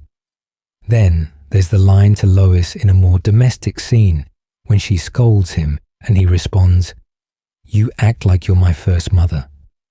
The rhythm is pure sitcom snark. The studio-style timing tells you it's safe to laugh. Yet buried in that sentence is a darker possibility. Alternate Loises, reset pregnancies, unaborted timelines where he never made it to the crib. Under the abuse and the bickering is a child hinting that he's had and lost other versions of her. One of the most unsettling examples comes during a rare moment of vulnerability with Brian. Stewie says, "Sometimes I feel like I'm just one of many. Like there's a Stewie who actually did all the terrible things I dream about." The show plays it as a meta-wink to Stewie kills Lois. A clever nod for fans. But if you accept the timeline theory, he isn't being metaphorical. He's remembering a branch where he followed through, and the universe quietly deleted it while leaving the guilt behind. This is going to get dark on a rewatch if you let it. Every offhand death joke, every muttered aside about déjà vu or destiny starts to sound like a glitch in his mask. And the more closely you listen, the more it feels like Stewie is testing you, dropping lore in the middle of punchlines to see who's awake. And if these are just the lines he let slip, what else is he hiding in the episodes you think you already understand? Appendix 5. Alternate Media. Stewie outside the show. And if these are just the lines he let slip, What else is he hiding in the episodes you think you already understand? To answer that, you have to follow him off the main stage. Away from the broadcast run, into the DVD menus, commentary tracks, promos and games, where Stewie starts doing something even stranger. He steps out of the story and talks about the story. You're not just watching him anymore. He's watching the show with you. On the surface, and those DVD commentaries where Stewie interrupts Seth MacFarlane are just gags. The baby complains about writing decisions, mocks continuity, or grumbles that his early matricidal phase was overplayed. But once you start looking at them with this darker lens, they feel like moments where he remembers too much. He'll casually reference all the times I've killed Lois, as if the erased timelines from Stewie kills Lois and Lois kills Stewie are still in his head. Bleeding through the official canon the writers are pretending to enforce. Promotional spots push this even further. You get Stewie hosting network bumpers, warning you that the show you're about to hear contains disturbing subject matter, or promising more violence and abuse in tonight's episode. In some, he jokes about time travel fixing ratings, or about resetting everything if a storyline doesn't work. It plays as meta-humor. But something happened once you connect it back to the multiverse theory. It starts to sound like the only character who knows the reset button is real, winking directly at the audience he keeps dragging across timelines. Then there are the games, in titles like Back to the Multiverse. Stewie literally arms you, the player, and walks you through alternate realities as if he's done this 1,000 times. He comments on his own villainy, his queerness, his shifting personality like they're selectable loadouts, rather than stable traits. Is that just fan service? Or a baby who has seen so many versions of himself that identity genuinely feels modular? Here's where things get really interesting. The creators often use these side appearances to joke explicitly about the same disturbing theories fans whisper about. They'll have Stewie crack a dry line about being the gay baby who used to be a terrorist, or shrug off his weapons of mass destruction as writer convenience. On one level, that deflates the horror. On another, it confirms that everyone involved knows exactly how dark his implications are, and keeps choosing to laugh instead of explain. So settle in with that thought. What if these out-of-story moments aren't outside the story at all? If Stewie's reality is unstable, if timelines stack and loop, then commentaries, promos and bonus animations become little escape hatches where he steps halfway out of his universe, glances around, and then dives back in. This is going to get dark if you chase it, and because these appearances are scattered, half-canonical, and easy to miss, they function as optional bonus lore for the truly obsessive.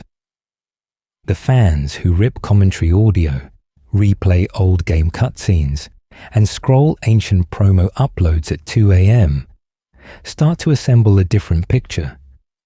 A child who is dimly aware he's fictional, trapped in a violent narrative he can bend but not quite break. And once you've seen him standing on that threshold, it changes how you read the next episode where he just builds another machine.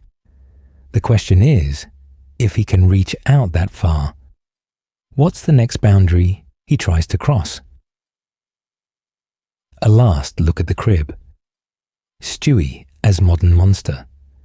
If Stewie can already press his face against the glass between fiction and reality, you have to ask one last question. What kind of creature does that make him? Not just a character, not just a punchline. Something closer to a monster you tell stories about so you can sleep at night. On the surface, Stewie looks like he belongs to an older pantheon. Fans compare him to Frankenstein's creature, Damien from The Omen. or those pale, staring child ghosts that follow you down dark hallways in horror films. Innocence on the outside, violence on the inside. A baby monitor instead of a Ouija board. A crib instead of a coffin. The same disturbing contrast. A being who should be helpless, but who talks about murder, domination, and erasing entire timelines like other toddlers talk about snack time. But something happened when Stewie was written into the 21st century. He isn't just a demonic child. He's a demonic child who is queer, meta-aware, and plugged into infinite timelines and infinite screens. And Damien never had to wonder if he was attracted to boys, girls, or no one at all, while also building a time machine in the closet. Frankenstein's monster never had to see himself turned into a meme, flattened into reaction GIFs and TikTok sounds, fed back to millions of people who know him as a voice, an accent, a punchline about matricide. Here's where things get really interesting. Stewie's monstrosity feels less like ancient curse and more like modern anxiety made flesh. He embodies the fear that children are growing up too fast, speaking in adult registers they don't emotionally understand. He embodies the fear that the internet hands godlike tools to people who still need naps and pacifiers, that someone emotionally unready can press a button and wipe out reputations, memories, entire futures. His shifting gender, his unstable sexuality, his constant reinvention all echo 21st century worries about identity always in flux. Who are you if every version of you can be rewritten, retconned, or deleted? Once you start looking at him this way, Stewie stops being just the evil baby and becomes a mirror held up to monstrous conditions. A family built on casual abuse and neglect. A show that resets violence with a cutaway. A universe where time travel offers infinite do-overs, which means nothing is ever truly faced, processed, or healed. Seeing him as a monster doesn't mean condemning him. It means admitting that any child raised in a looping nightmare of jokes, trauma, and erased consequences would grow teeth. So settle in with that image for a moment. A crib as a containment unit. A bedtime story as a containment spell. What you're about to hear as we close this out isn't just a character analysis. It's a farewell to a very modern kind of fairy tale creature. We're diving deep one last time. Then we'll gently turn off the light and leave Stewie where we found him. Watching, waiting, and maybe already rewriting the ending. Good night, Stewie. Closing the timeline for now. Add image for a moment. A crib as a containment unit. A bedtime story as a containment spell. What you're about to hear as we close this out isn't just a character analysis. It's a farewell to a very modern kind of fairy tale creature. We're diving deep one last time. Then we'll gently turn off the light and leave Stewie where we found him. Watching, waiting, and maybe already rewriting the ending. On the surface, the house is quiet again. The TV in the living room has dimmed to that late-night glow. Cycling through reruns you're not really watching, just letting the sound fill the dark.